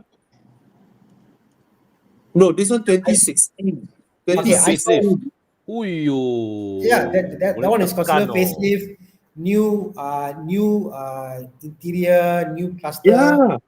Yeah. You walk up to this fella. You take your cash 40,000. You walk up to him. Here you go, 40,000. I'm not paying that 9K. You take it or leave it. He's gonna sell it to you. But of course, be ready to walk away if he doesn't accept lah. That's it only. Yeah, What's there to lose? There's nothing to lose. Nothing to lose. exactly. This is the facelift 2016. This car is still so new, Yeah. right? The You buyer take your might even 40K. thank you, man. The buyer might say, Yeah. thank you so much. This is an easy transaction for me. Wow. Yes, exactly. No need to apply loan, nothing. Just walk up to him, buy off his facelift, 520i, you know, F10 facelift is in 40K range. My God. Suddenly, paying 40K. suddenly he cannot jackpot. He saw one with a G30 conversion. Wow, really jackpot lah. Cash buy. Bobby, Wow. I bought a G30 for 40,000. Actually, Oh, I would, you know. I know we are opposed of that, but whenever we see one, right, they are done so good. well, right? They look so good. I don't like it, but I can't deny that. It's a smart Damn idea. amazing. It's a smart idea. It looks good. Hey, a lot of these are from the front cannot tell one. You know, it's so brilliant because you know how some people they all do like wing mod, all these, right? This is different level. This is different level, right? See that commerce I saw one was parked somewhere was horrible. The bumper all falling off. So there are the good conversions and there are the poor conversions. Okay, there's a shit one also lah. Yes. Yeah. Okay, come next one. Look at it. It looks so good, way. Proper, Bobby, proper. It looks so good. Hey, all these Makes are from all the front. I cannot tell. modifications, like, this is like next level, bro. Like All next these cars, level. Bobby, are heavily tinted because they don't see the interior. But okay, come look at Jonathan Raj. Thanks for recommending G30, 530i. The only one unit. Would you what would you look out for? They're 160 km mileage already. Therefore, for the below 100k one. Can I say 160K is safer than a 98K one? Probably. Yeah. Right? Yeah. Because all the important stuff has been replaced already. 98K, as that's the one you need to worry, you know. Only You one in the buy. market. Really, Sorry? No, only one in the market. unit in the market that is, my understanding, worth I don't know lah. I don't know lah. 1,000 ringgit. But Tana, am I safe to say for a BMW, you buy one that is 98,000 km in the next half a year, well, you're gonna be replacing a lot of stuff for it. Depends lah, because if it's also age dependent, some things you can't avoid. They would have. Yeah. Yeah. But most of their components, because BMW deal with their suppliers. Actually, same with Lexus or Toyota and Yeah. whatnot. Right? Their deal with their suppliers is you sell me this part, you supply it to me, you must warrant me for 100k mileage. I've seen cars of that nature with the older age breaking down much earlier than 100,000. 80,000, cooling system will pay down, 90,000, Yeah. not 100. So if they pass 98, asking for the history, you may be lucky that all this has been sorted, you know. I'm worried now. I'm worried now because my Beamer is at what 115. That's all. Yeah, 115 km. Coming already. Drive here, drive there, still 115. Hey, when I got the car, it's like what 18 eh. Oh, okay lah. But that was 10 years ago lah. But you know lah, I got my mileage is spread out between my cars, lah. And I'm not like you guys buy, replace. I never replace. Just add on. Just Keep adding stack on. up. I still remember when we first started doing this live show, Tana was like only got 4 cars or 5 cars. Then she started to have every habit. Every live show got new car. Hey, I just bought this car. And then now we don't bother asking anymore because we know There was a running car. joke at one point. How many E36 that you own now? Yeah. That was a running joke. So Don't the bother highest I answering got the at question. one point. The number is dynamic. It will change one. No, but at one point the highest I had were at the same time I had 8 E36 at the same time. 8 at the same time. Now I'm at almost 0 because the one I have I gave to my nephew, like, you know.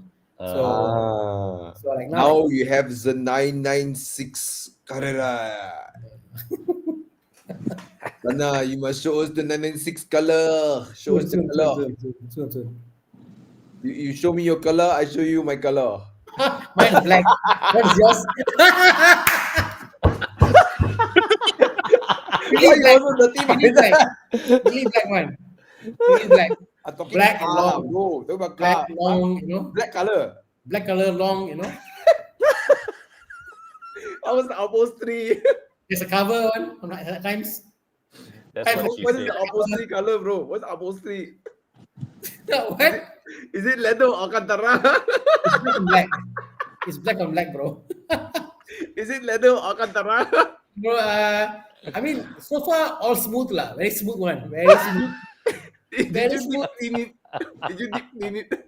No, it's been polished very well. So very smooth, black on black. You know. Do you wax it? The rear also the bottom there like very big, you know, the behind. So nice. But Tana, my one is orange color. The very short one, orange color. No. My one is orange and very short. Really, yeah. Yes. Interior red, is it? No, interior red color. Are you talking about your Mini? No. I got distracted a bit just now by a message from Chris Wee, and then I came back. I'm not sure you guys are talking about cars anymore.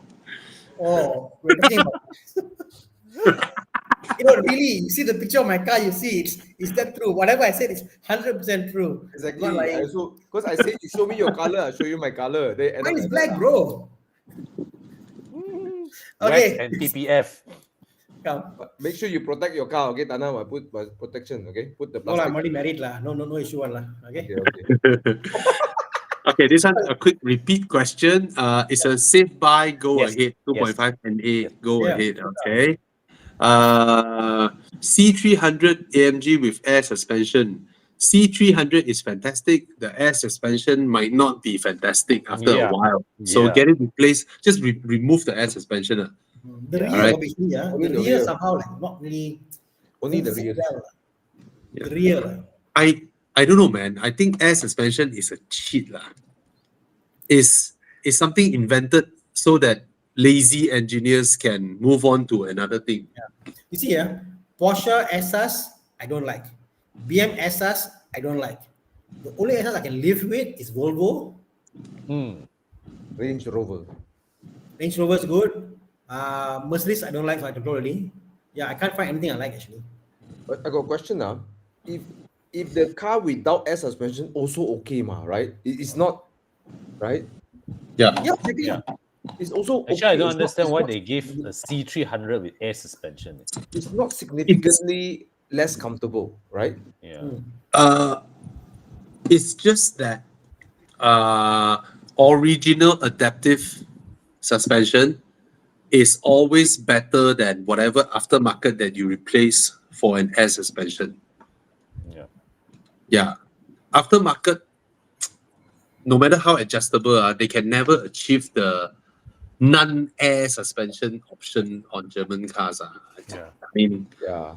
it can never. I was like, why? You know, I mean, that day I drive the new 5 Series, right? The ugly one. Ah.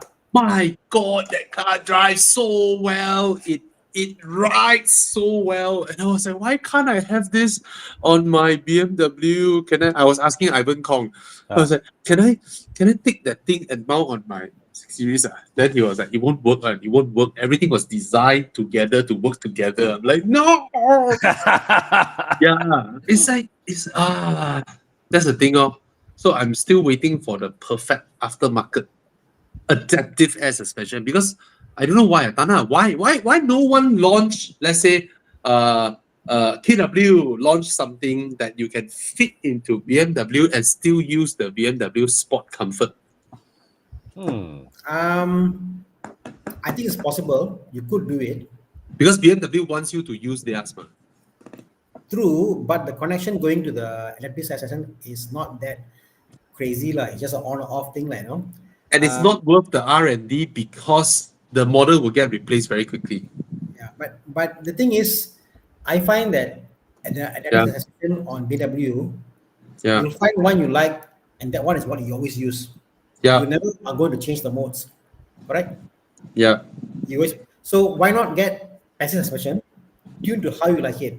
Everybody else will hate it in your car, but you will like it. So that's how I see like KW. You go to Mike, whatever.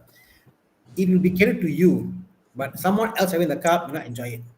But I have this opinion whereby in suspension terms, right, there is no personal preference.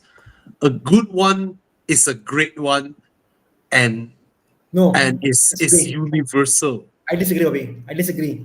Ford Mondeo. Yeah. No, what I'm saying is B8. No, I'm talking about adjustables lah. Not factory. But factory one is there's a factory one that is like a range, a spectrum. What I mean is to achieve the ultimate balance in ride comfort and handling. In my books, is the Ford suspension that we noticed. Volkswagen was the first one who managed to copy that feel. Then BMW copied that feel. Yep. Now slowly, more and more car makers are able to achieve what Ford achieved. You can, Bobby. The thing is this, like H&R, if you go to the website, they have got like what I was telling the other day. They've got like 10 different spring rates for your A6, C6, A7, whether touring, whether wagon, all these kind of different options is there. So there's that suspension tuning comes with that spring. But for me, it would be very simple. If I bring my Audi RS6, right, to whoever that says, oh, my aftermarket, blah, blah, blah, blah, blah, blah, right? I only have one word only. Make my car ride and drive like a Volkswagen Passat, please. You know, that's my requirement. Very simple. Many people have driven a Volkswagen Passat B8. I just hope my RS6 can be like a Passat B8. That's it. But is there any product out there that can adjust their way to reach that? Yeah, but imagine the spring have got to load and counter to your weight versus a Yes. I'm not saying a direct replacement. I'm saying the feel that I get. That's what I want. Or a BMW G30, right? Or the new G60. They are brilliant. Or the M340i. Brilliant. Yep. So that's the thing. That's a dilemma. As I would say, like, a lot of things happen, like active anti-roll bar is there, things that is not, because that's the way to compensate, right? Thomas just came back from McLaren drive, right? Yeah. All right, like a McLaren. Right. That one probably has more to do with the carbon tub than the actual dampers. But if we tell people, oh, I hope my car ride like a McLaren, then people will immediately correlate the great feeling of those with the price. You are not paying the price, because normal people have the perception that if I pay more, everything gets better. Yeah. But it's not. The driving utopia is achieved by only a handful of cars. I mean, You know? with BMW, I think Mike can be saying this. I mean, from what I've driven, I've driven Mike is quite, like, I've driven quite a few BMW with aftermarket suspension, yeah. KW, time, whatever it is, and there are some nice setup ones. It rides very well. I also learned something. Not It's, anybody. it's not what you buy, it's the person Yeah, it's tuning. It's tuning. who tune it for you, right? Like Mike. Okay, I didn't buy my suspension from Mike. Sorry, Mike. Yeah. But he helped me tune it. And I don't know what he did. He did it together with how the wheels are, camber, blah, blah, whatever, based on his expectation. All right. And he made my car drive so well. But the limitation of those aftermarket shocks is I still cannot get the right comfort of what, or the new BMW i7. My God, amazing suspension, way. Amazing. Yeah, that's the thing. Yeah, McLaren. You see? Yeah. It's different. As cars get heavier, there are other things at play, not just Definitely. Agree. I agree. All to anti roll bar, 48 I volt. totally agree. The new Q7 I drove the other day, I thought it's some magic coil, but it's air, but it drives so nice. It's air suspension that properly corners and sits, and wow, it's so nice. But Not then easy to achieve that with air suspension, that feeling. yeah. But then the G60 is, I mean, for regular cars, I'm not talking about supercar level. Supercar level is another thing. But for regular cars, to be able to drive like that, wow, my smile just goes like that. Until I step out of the car, I turn back and look at the car. And yeah. You didn't vomit lah. You say it was like any other modern car lah. The look is very mundane, right? Yeah. There's one question here. Yeah. Can we move on to the next one? Yeah. Yeah. Go ahead. Sorry. No, don't be sorry. I just want to check because this guy asking a very cool question. Not this one. But anyways, yeah, under Henderson, but then the next one. Hey, bros, 981. Which one? Yeah. Okay, Wait.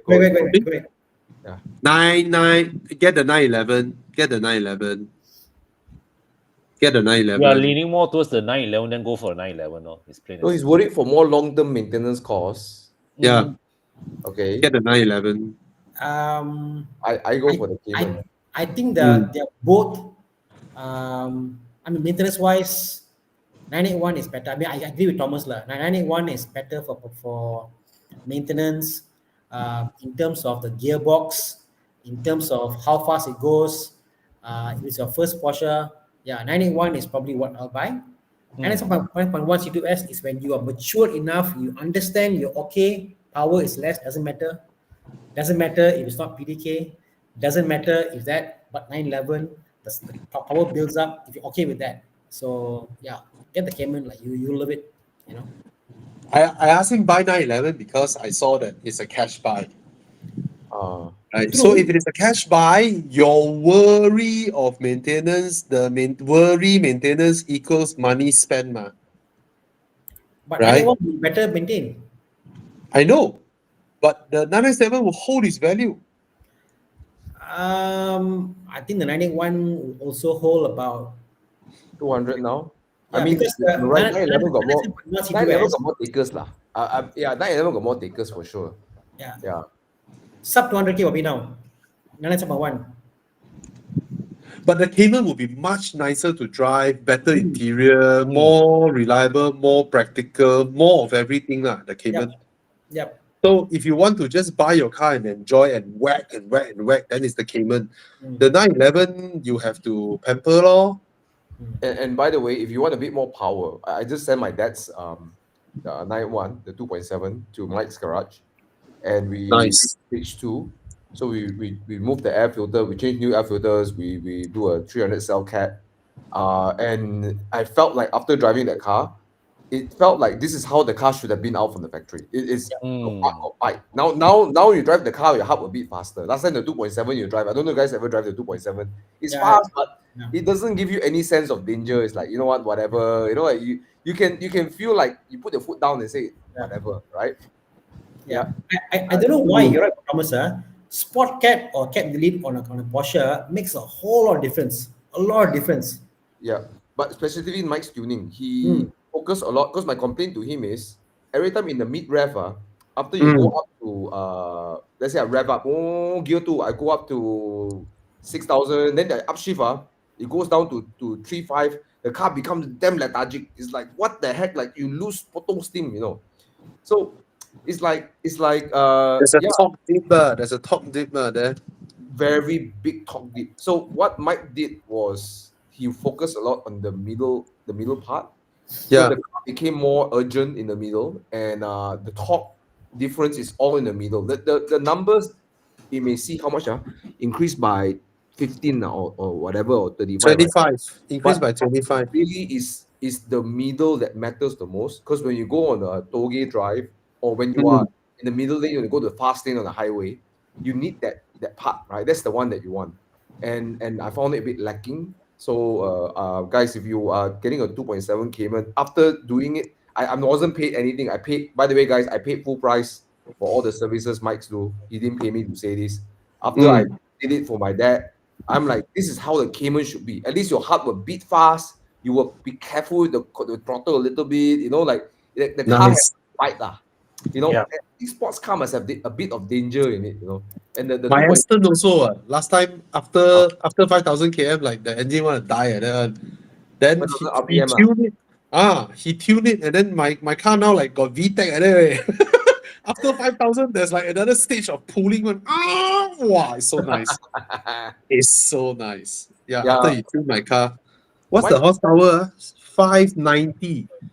But you see, 660 Bobby, you Nm. don't even care about the horsepower. The car just become immediately more enjoyable, right? Yeah, That's what I Mike is love it. good at. He's not good at just giving you a lot of power, but he's very good at making sure the car has more drivability. You know.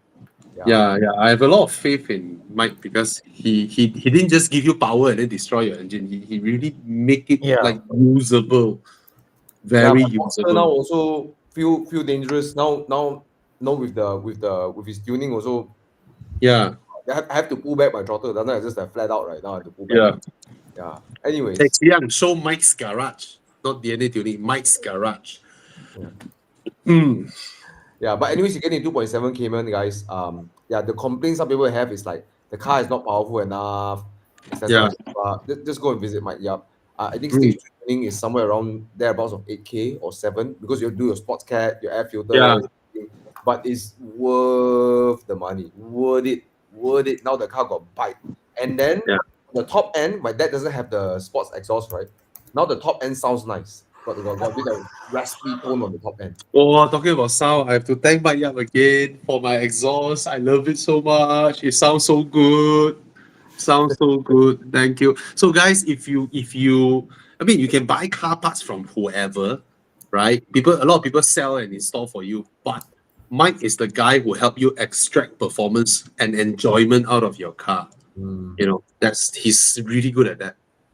Because he's a driver himself. That's the thing. Right? Yeah.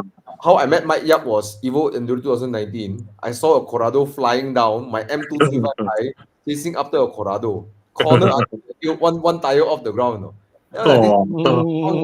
You drive like that, right? Open the door, come out, uncle come out. Say, what the heck is uncle driving?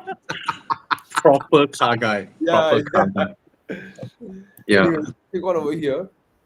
Zeekr 7X. Guys, it's not forbidden to ask about EVs. You know, I'll tell you why it's not forbidden. I met a lot of this, I met a lot of supercar owners, right?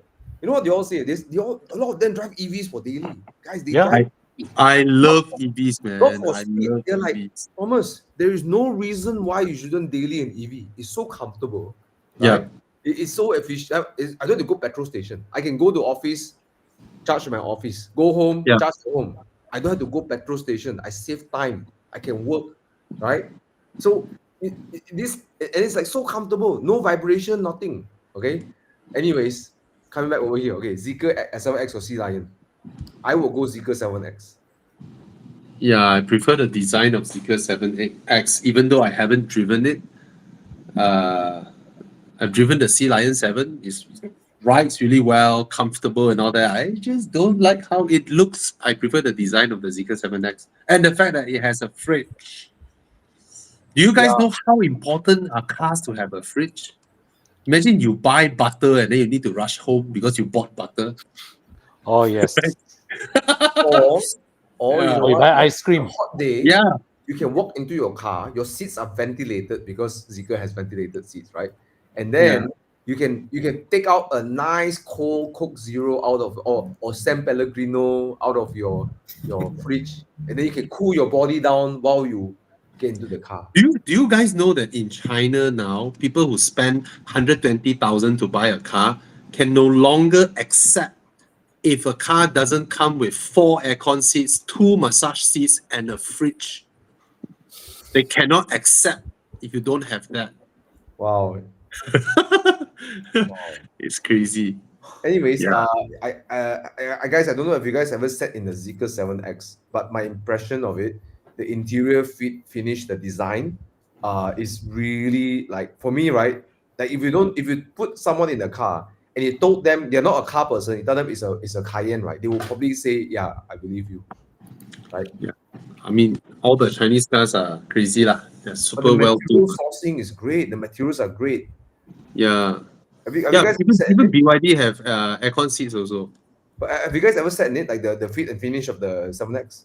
Yes. It's Sana, Con, you have never did, 7X. No, 7X. No, I only sat in the X. X and the 009. yeah. But yeah, man, 7X, they got display car available already. no, they only got one moving around between showrooms. Oh.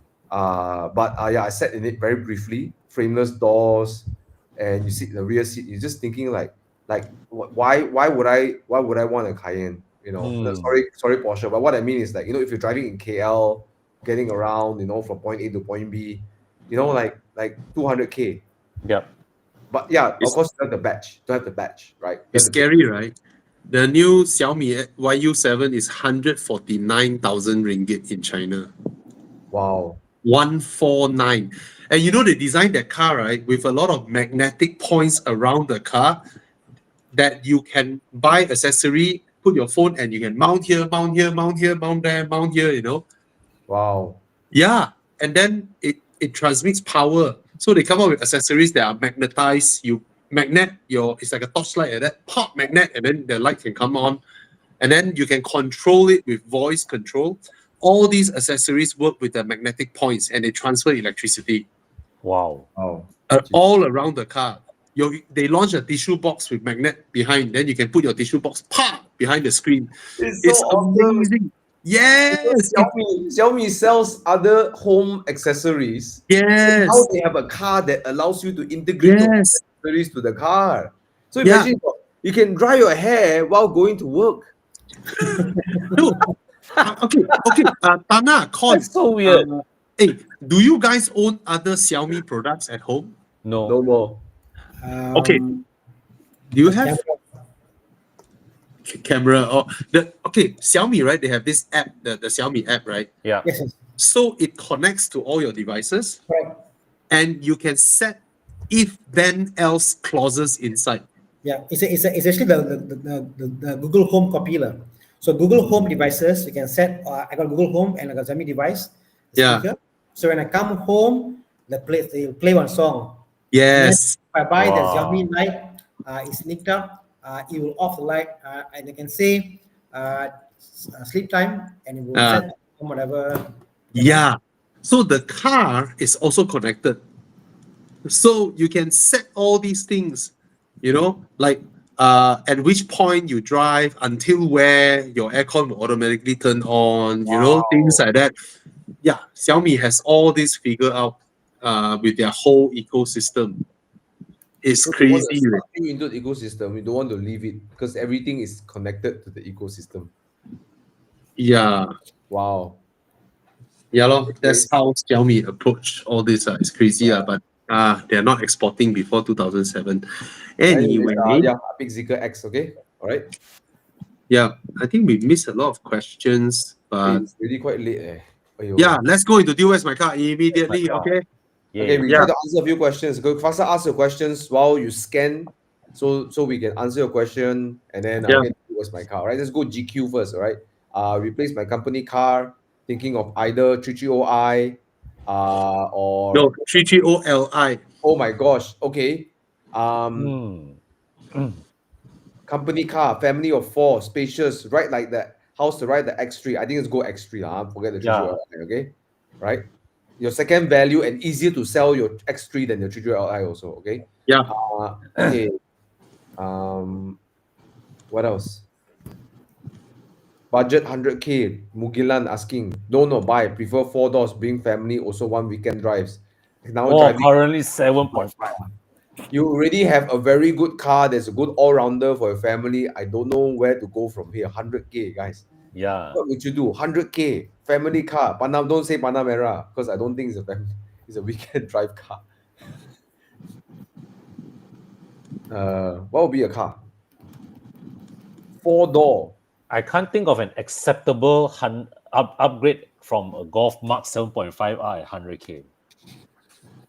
So if you want to take your family on a weekend car, weekend drives, then I would just take the Max 7.5 up, okay? But if I would rather you go for a proper sports car, right? So for me, 100K, I would probably feed in a bit more money. It sounds like you can do cash or don't buy. Don't buy. What car is that? Okay. He wants a 4-door, bring Okay. family, but also 1 weekend drives. He's currently doing a Mark 7.5R, but in my argument, that is already the car that can do all of that above. Yeah. Right? Budget 100K. Yeah. 7 point. Oh, he's in a Golf R. R, Mark 7.5R already. So he's really having that car that does all of the above. So my suggestion for him is perhaps look into a proper sports car and ditch, you want your whole family to come along, take your Mark 7.5R, lor, right? Then you must have a variation where you do it yourself, right? You and your wife, you and your son, or you and your daughter, But then it's 100K. I don't know whether you can get MX5. I don't think you can get the MX5. Hmm. Try to go up a little bit more. The other thing I can think about is maybe a 4 Series 428i, but I don't know. I don't think it's that a lot more inspiring. I think he is intending to keep his MK75 Yes. 7.5R, Yes. but because that car is not big enough, so he wants a bigger car for family, but he don't want like a clumsy piece of shit. So the only option you have is a 5 Series. It's a used 5 Series 530i. But it Or says can he get a G20?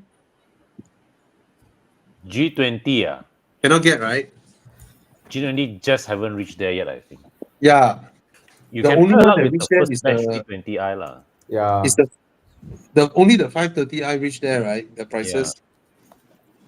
Yeah, I think he wants to keep his 7.5R lah, just that it's not Yes. big enough to bring his family around. It's cramped.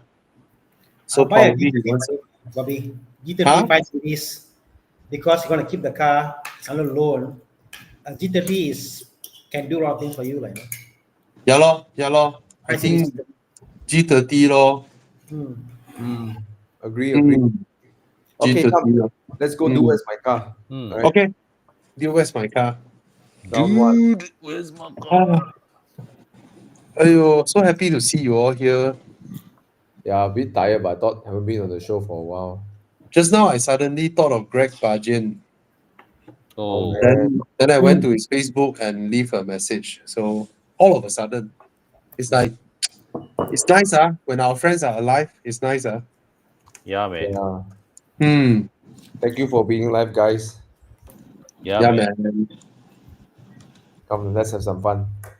Oh, Citroen. It's a Citroen DS5. No. No. Aircross. Jesus. Oh no. Wow, 40K only. That's a nice a lot daily. of car for 40K. That's a nice daily. Yeah. Hey, the scammer who scammed me on my air suspension drove this one. Hey, this car got air suspension, man? No. No. Oh, Okay. It is a beautiful car. It's a bit like Selling Mini, is but it's a different. I never. Like Mini. Oh, really? Why? Everyone exposed is scam is changing brand. It is. We don't talk about these things. Negative. Again. No negative here. People Okay. later Okay, what's the next car? What's next, Chiang? comment on this chat. Yeah. Okay. I wouldn't pay 45,000 for this. Jimny. A Jimny. But Jimmy is old, Fucking old. Yeah. I vote so fast. That's the thing, And you the French is like, what did I do wrong? What did I? Hey, can you use your French accent? What did I do wrong? So if everything is perfect, it is not wrong. It's perfect. You don't You see Asians. the thing. It's a good car. The French accent makes you never felt sorry for what you did. Yeah. Yeah, We sleep have with to the teach girl. the Japanese how to You make know. cars. These savage Yeah. people. We Yeah. make proper car. Yeah, sorry, I slept with her yesterday, but not today. But it's So, not my problem. She come to so me it's and she it's want to use the budget. over. One is loan. Bobby. One is loan, one is cash. Oh, Tana, in this kind of case, it's all same. It's the same. It's no problem. I think Okay, always the French car. Citroen is a good buy. I mean, French cars are always a good used car to buy. yeah, man. Except the Alpine. But this one, I am of the opinion that the Citroen C3 Aircross, right? This person want to sell 45,000, right? I am of the opinion that you can offer 25. Yeah. Yeah, it's You know like the Aircross. I'm scared to have a car that Bobby wants to buy one day. No, I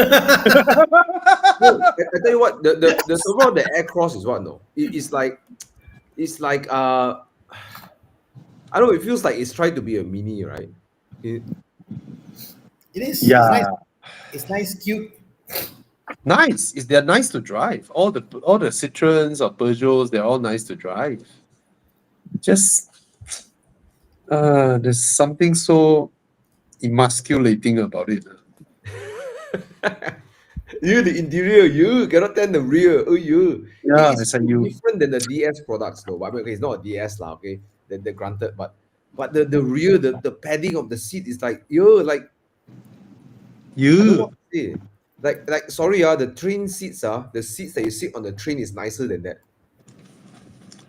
If I'm a bank, I'll give loan on the Jimny and not give loan on the Citroen. So bad. You're correct, you have a point, There are more chance of you retaining the value than the seat. Oh, Exactly. confirm. Exactly. I'll take a Confirm. personal loan and buy the Jimny Do you over know that taking a people car are loan to willing buy a to Citroen. sink? People are willing to sink in 100, 200,000 K of mods in a Jimny to take these things off road. Exactly. But there are some really cute things about the Citroen. Like I know that when it comes to design, the French are so quirky. Look at the rims, right? They make this like I don't know if you noticed like the C, they turn it into like 4 C's around, Well, when you have a president that marries his father, like, what to do? Huh? You don't know where the French president? His wife is his father. It's like, what the hell? His wife is his Father. what? Yeah, you need to find you go and That one is research a and bit- go and research. That's always a bit twisted, How lah. can your wife be your father? Wow, That's it's why I a said it's very not- deep rabbit hole. You have to Yeah. really analyze all the reporters' evidence that they pour out. One by one. It's crazy. It's No, it's not possible. It's Yeah.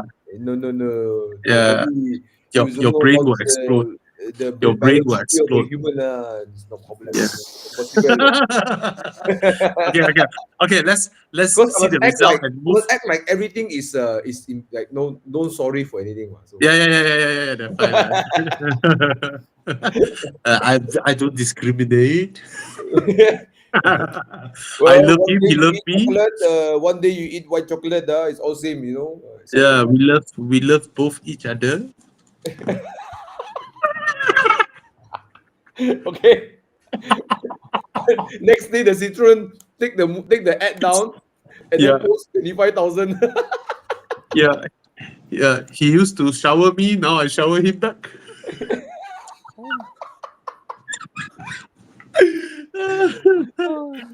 Okay, come, round 2. Come. Yeah. Oh, Mercedes. 3 series. 3 E-Class. E-Class. series. E-Class. Last. E-Classer. Wow, beautiful. Pre-facelift. Gorgeous. Then they go and facelift it. Apa tu next? Apa tu? I This felt one. Chiang Yeah. tonight just want to get over and done with. Jiang, this is Chiang just want to get us over and done with. I felt. yeah. Jiang is tonight. like, faster lah. Yeah. He put his most effort in the Jimny versus Aircross just now. How much? Okay, I think the answer is clear for everyone here. Yeah, Right. easy. Yeah. Easy Mm. Yeah, 5 series lah. Okay, 5 series. Come, I vote. Come, 5 series. Jiang, let's see the landslide. Come, show the landslide. But the Mercedes interior is more pretty. Oh Right? yes. Yeah. Yes, you cannot deny that the interior is Yeah. good. It's prettier. And this gen, the infotainment is not half bad already. Yeah. But this gen, the 5 Series infotainment is so good. Then Yeah. after that, then the opposite. Yeah. Become no good. Active sound, no recharge or something like that. No, like. Yeah. Hey guys, Okay, have you come. tried that? Tana, Huh? have you tried the or Bobby, have you tried they have this mode one, like recharge or active? Yahweh. There was I like, don't what the heck was that? i7 All the No. new BMWs lah. Yeah, the i7 Yeah. No, even I think the G series started already one. The G20s. yeah. They have this thing, right, Tana? You put on the Buying mode, i7. then the aircon will blow louder. Then they play the kind of soundtrack to make you feel more excited. Do you know they have one more function? So the car detected I open window. Okay. And then the car say, you open window at this location. Would you like to set it into the GPS so that next time when the car is at this location, the window will open by itself? I say yes. Every time.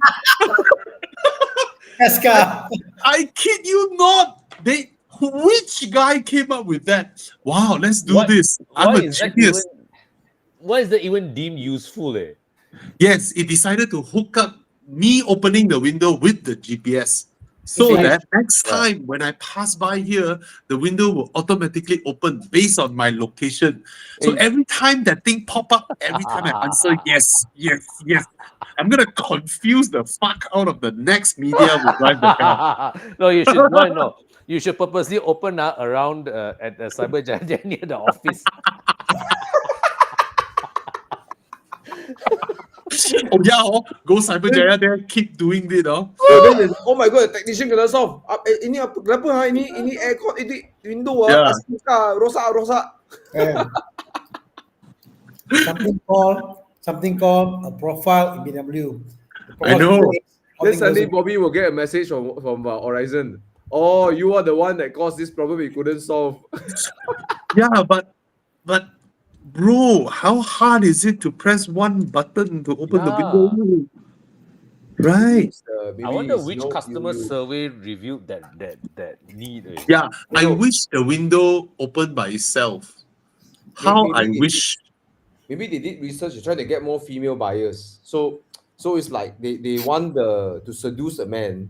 So every time when they arrive at their office or their house, the window should go down like she's not even looking at the guy. Hopefully the guy. You know what you should do? I got an idea. Program such a way. Whenever your wife shout at you, suddenly all the window open. Immediately stop fighting. Shit. God must be facing it. Okay. Now we learned something new. Okay, so you want to catch out your friend, right, guys? Your friend's got G20. You take their car, and then you keep doing this nonsense around their neighborhood. Anywhere they drive, right? They go to their Tai Chao, go to the mama, go to the bank, go there, go set all these things. So their basket, So yeah, we know that it's useful, when you're entering your office parking, then the windows automatically come down. But sometimes, who knows, right? In front of you, there's a Land Cruiser diesel with a badly maintained engine. After he needs to go, then all the black smoke. So you decided to wait for a while, but your car just went like, Worst thing if you're driving. No, Bobby, Yes, in yeah. Europe, there is no dirty diesel engine, okay? Anyway, I just find they named the feature "Automate My Habits." What the hell? Very interesting. This is the classic example of the bunch of software team sitting there when the upper management say every car same. Then they are sitting there like, what can we do more? They come up with things like that. It sounds like something that they asked ChatGPT and Another thing. This surprised me in a pleasant way. I wanted to reach out. I was at the basement parking, very dark, right? So I wanted to reach out to the passenger seat to take my stuff, right? Suddenly the light detected my hand went over and then the light up. And then when I put my hand back and then it switched off. wow. So imagine you and your girlfriend hiding at a very dark place, right? And you She want to reach over to your door bin to help you take out your smart tag, right? And then the light went up. help her find the smart tag, right? Yeah. She want to lean over to your side to help you take out the smart tag from your door bin. And then the lights came up. Ding! Why you have to zip the smart tag? Or at night you're driving, right? There's a lorry next to you. And then she also want to help you take out your smart tag. And suddenly the lights went up.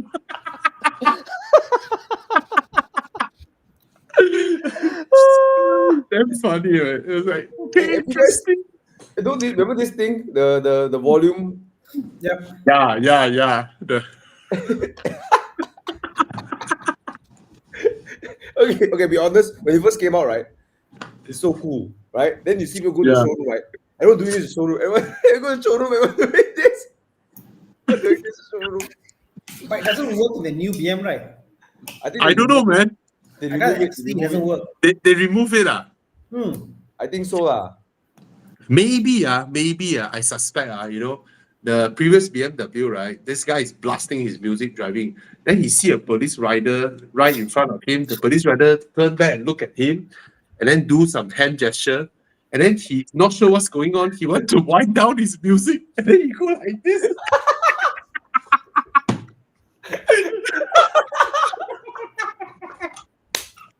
Then the police outrider saw him. Stop him. Apa dia buat tadi? Bobby, if you think about it, Yes. what they're doing is going against the idea of hands-free. Hands-free means what? On the steering, you can just volume. Exactly. But now the hands are away, try and do this. No longer hands-free. Okay, guys, if you're listening to this, I hope the 210 people, any one of you ever found this thing useful, let us know in the chat, right? But I don't see any reason to use it. Okay, that day I kena saman. I was at PJ, going to where am I going? Hey, I was at PJ, and then suddenly jam in front. So my phone is actually on the charger, on the cup holder there. Right, my phone is there with my Google Maps. So it's like, wow, why so jam? So I took my phone to unzoom it. I want to see what's happening in front. Then I put back. Then when I reached the front, I realized why it's jammed. There's a roadblock. And then the police stopped me and say that they saw me holding my phone. Like, what the fuck? But that's the thing. I'm in the jam. But he said, oh, tak boleh. You cannot hold your phone. It's like, yeah. Anyway. Did you do this to the police?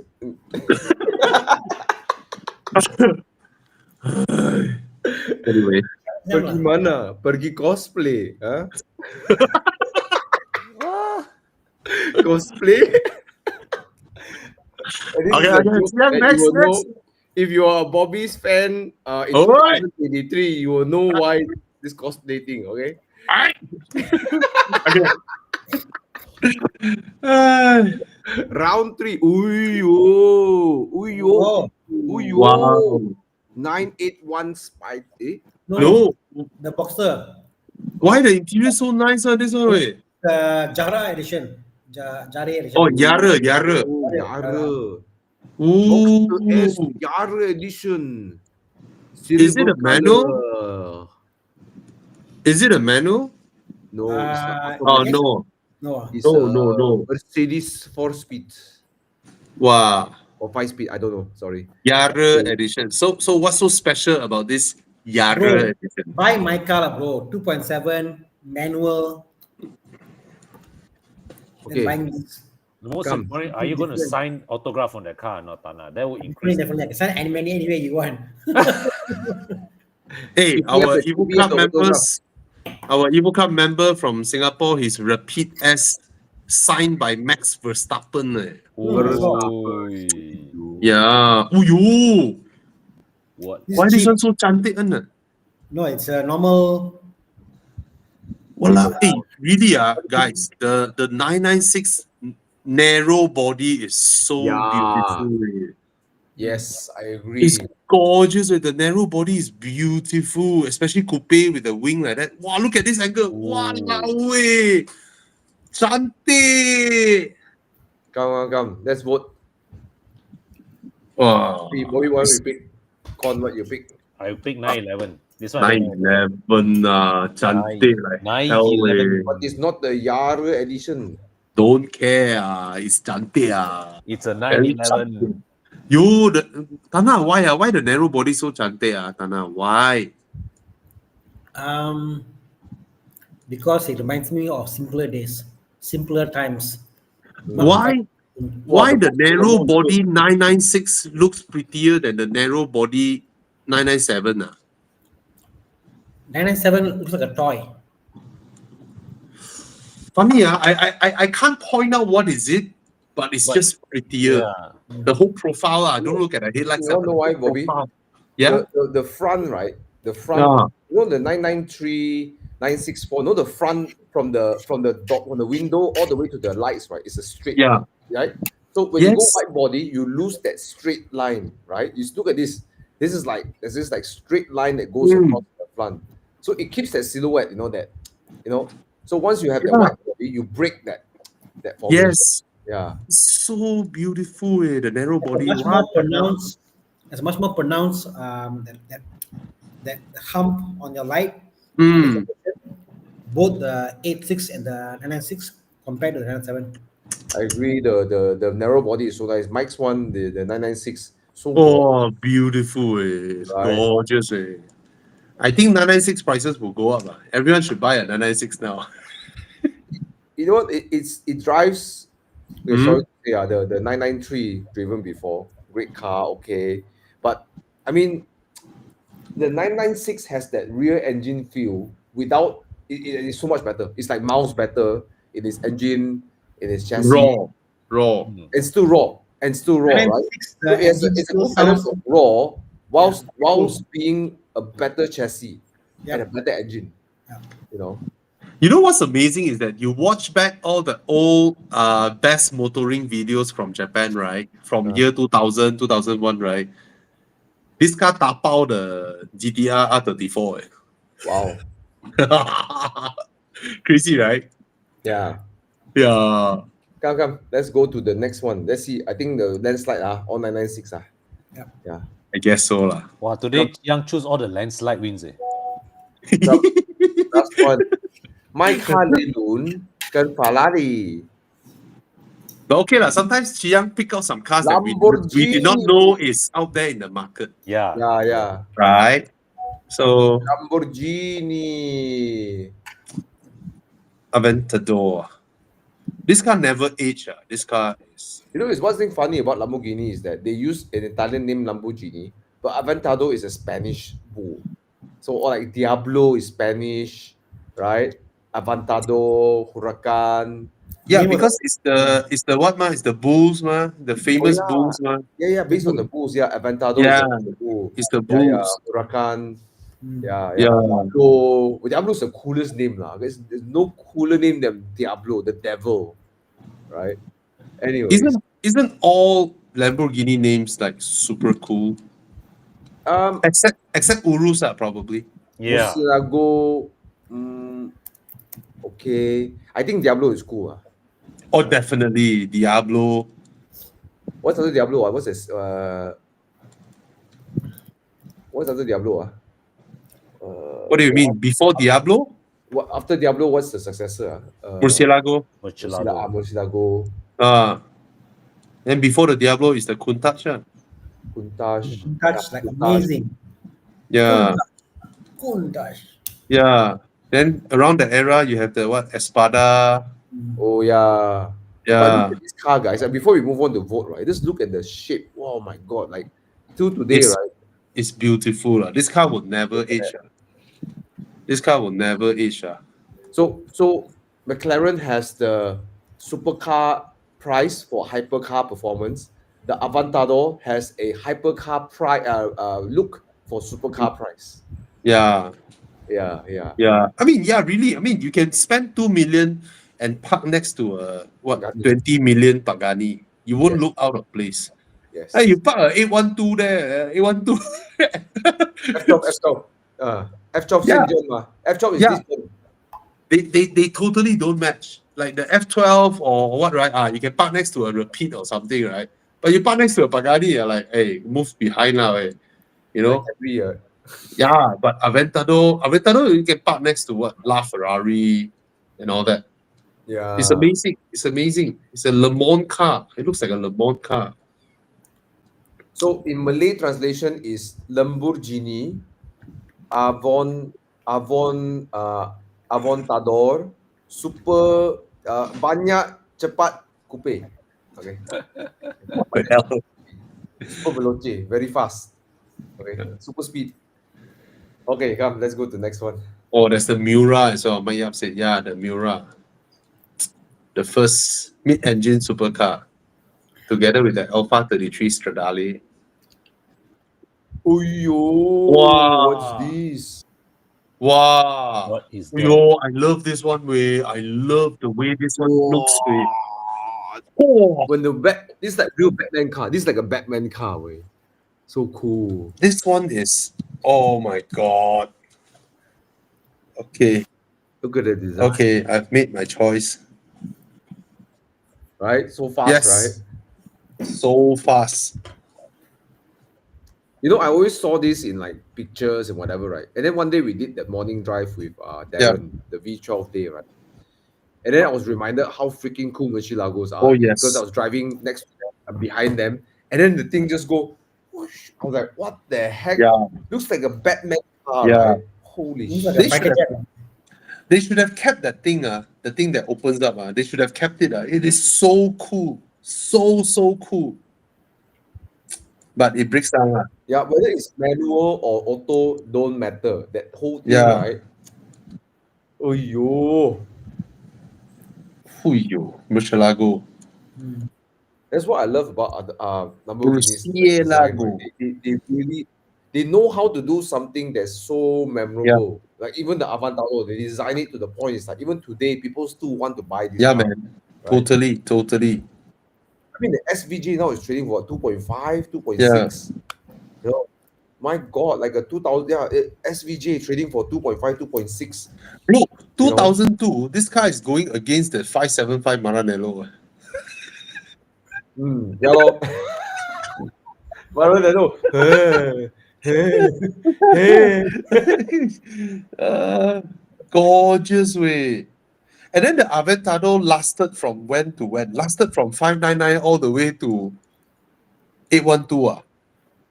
No lah, Murcielago 2000. No, Aventador Aventador. 2012. Huh? 2012, 11, 2012 is what Ferrari? F12. No, oh yeah, 599. No, F12 came out in 2014. It's for 13. 11 years Yeah. lah. The car was there. 11 years lah. More than Yeah. more than Yeah.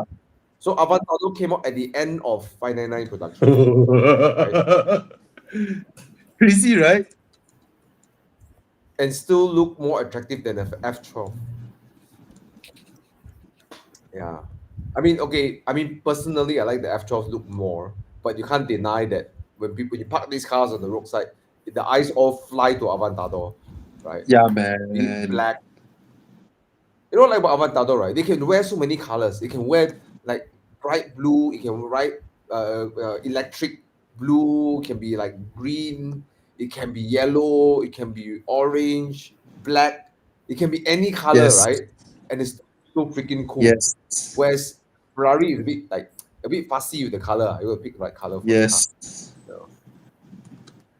Oh, Lamborghini. Lamborghini. Murcielago was cool. I would never buy one, but I love looking at them. They're great. Yeah. Hmm. Anyways, come. I think the answer is quite clear. It should be Murcielago. Oh, Uyo. Aventador. Uyo. Yeah. Aventador lah. Uyo. No lah, you cannot deny the appeal of Aventador lah. You cannot Aventador lah. deny that. But the Murcielago is now priced much because the manual maybe rare, but it is not in the realm of Aventador lah. Obviously. And then you have the Performance-wise, no lah. interior build of Yeah. true-blooded Italians versus the efficiency and what solidity of Audi engineers. Murcielago interior. is Y2K era, Y2K era. Can you imagine? Murcielago is right before Audi bought over Lamborghini, ma. Yeah. So it's done by the Italians themselves. Hmm. So you have to. What do you guys think? Do you think the 2000 eras have some of the best like designs? Oh, definitely. Yeah. Oh, 2000 to 2010, 12, 13, that's the best era of car design.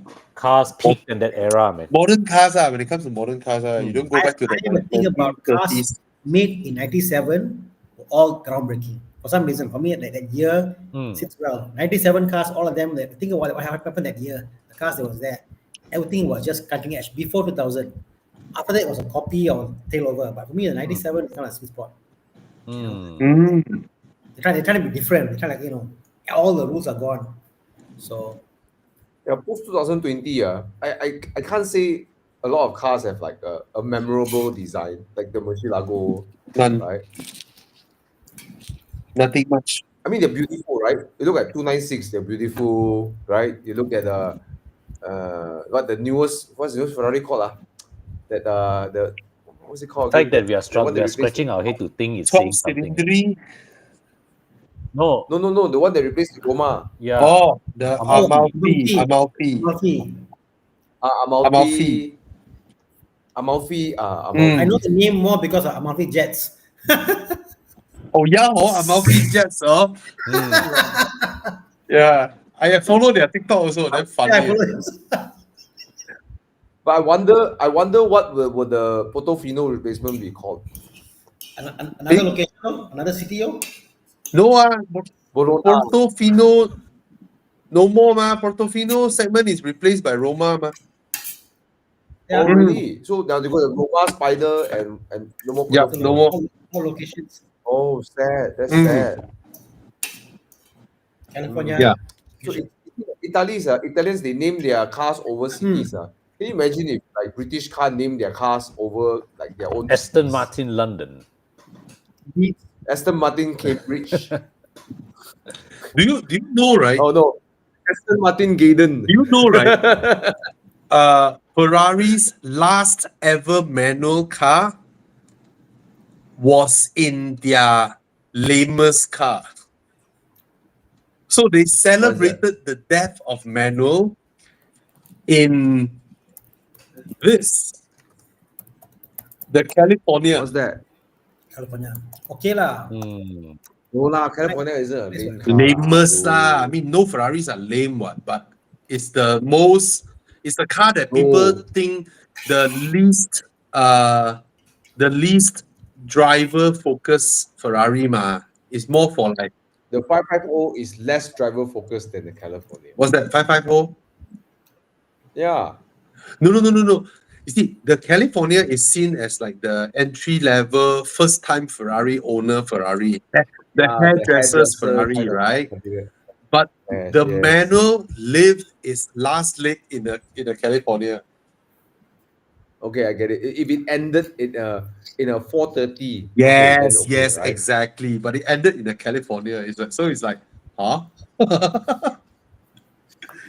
Huh? Well, they say the Americans destroy things, so the California destroyed something. Anyways, Anyway, I say that because my chef used to tell me he's like, you know how carbonaras are made with like cream, right? He said Americans destroy everything. American shit. oh yeah. It's white. It must be mayonnaise. No, they do it because it's easy to manufacture. You can turn to bottles and then you can sell it. You know, right? It's more easy replicated. Exactly. That's why. So it's American industrialized It's an shit lah, right? For American them, thing. yeah. American bullshit. Okay. Anyways, What? What? okay, guys. So thank you so much. Thank you, Bobby. Thank you, Anna. What's Right. that? Oh yeah, F430 got manual. What? Yeah, lor. 7.5. 乱讲，乱讲。No. But the last one is California. 2015. Okay. Yeah. Okay, going to sleep now already. Right. Thank you guys for playing. 我很累， What the hell is this? 我很累。 What is that, bro? What Where did is it started? What is this?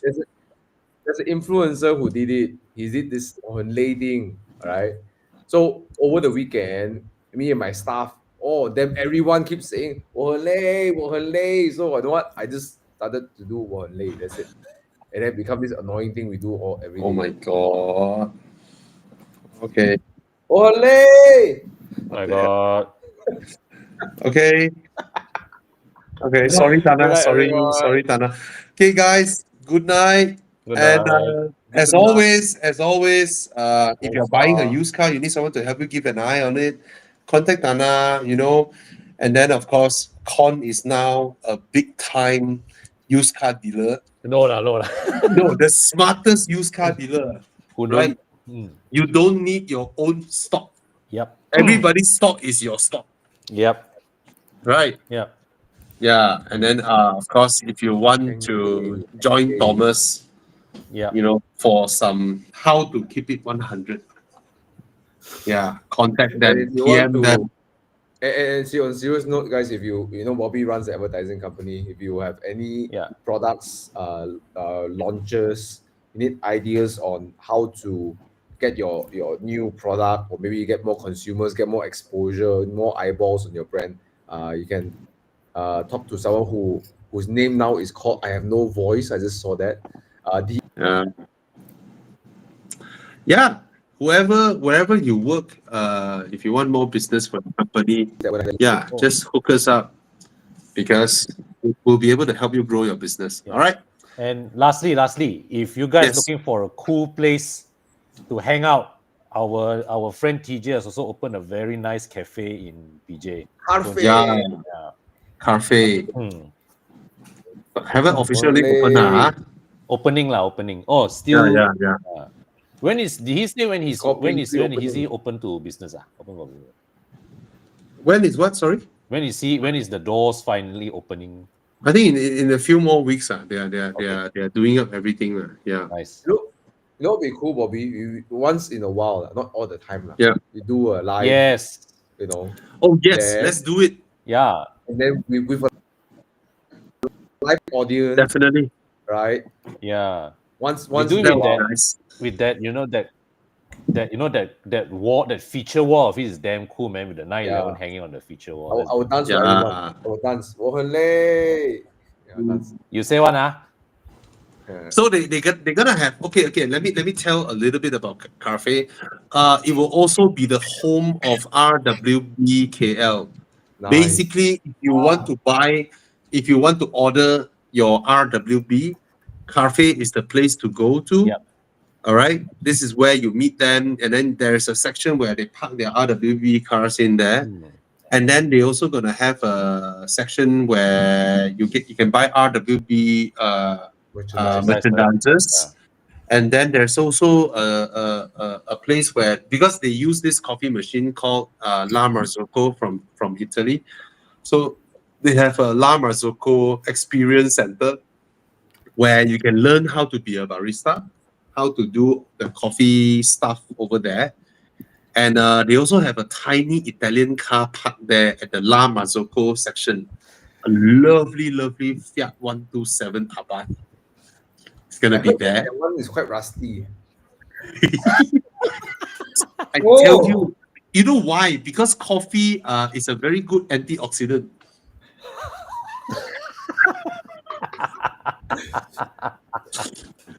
Everything is normally. Everything normally. You see, I'm a marketeer. Do you need, Bobby, do you need jack stands? Sorry? You need jack stands? Jack Jack stand. stand. I don't know, man. I don't know. You ask DJ. I don't know. So it's also Pussy Glens have a car wash next to it too, so you can wash your car. Yes. Have nice coffee. You know, buy some RWB goods, hang out with your friends. Yep. yeah. I heard right. There's a possibility of having these really, really delicious croissants and muffins. Oh yes. And Bobby Yes. claims the best one he ate in his whole life. In Yes. Malaysia. Yes. The croissant that I'm not sure if they can mass produce it yet, but Yeah. TJ, I never thought TJ, the professional photographer, the guy who's the photography ambassador for multiple photography brands, actually makes some of the best croissants. It's like, what? He But anyway, he got make French baguette or not? I don't know, man. So Baguette. we look forward to this place, and can't wait, man. Can't wait Yeah. to go visit them when they're Yeah, yeah. open. Yeah. Yeah, they're still doing up lah, still setting up lah. Yes. Right. Yes. Yes, All right, guys. I'm really looking forward because they really put a lot of heart into this project. So Yeah. Yeah, man. Let's Yeah, do man. it. Hopefully, we can do a live there. Then have once in a while Evo Club members come and hang out. yes, that'll be awesome. That'll be Right. awesome thing to do. Yeah, definitely. Yeah. Okay. Guten Nacht. Hey guys, Okay. Good night. Nacht. good night. Thank you so much. boy. Stay alive, guys. Stay alive.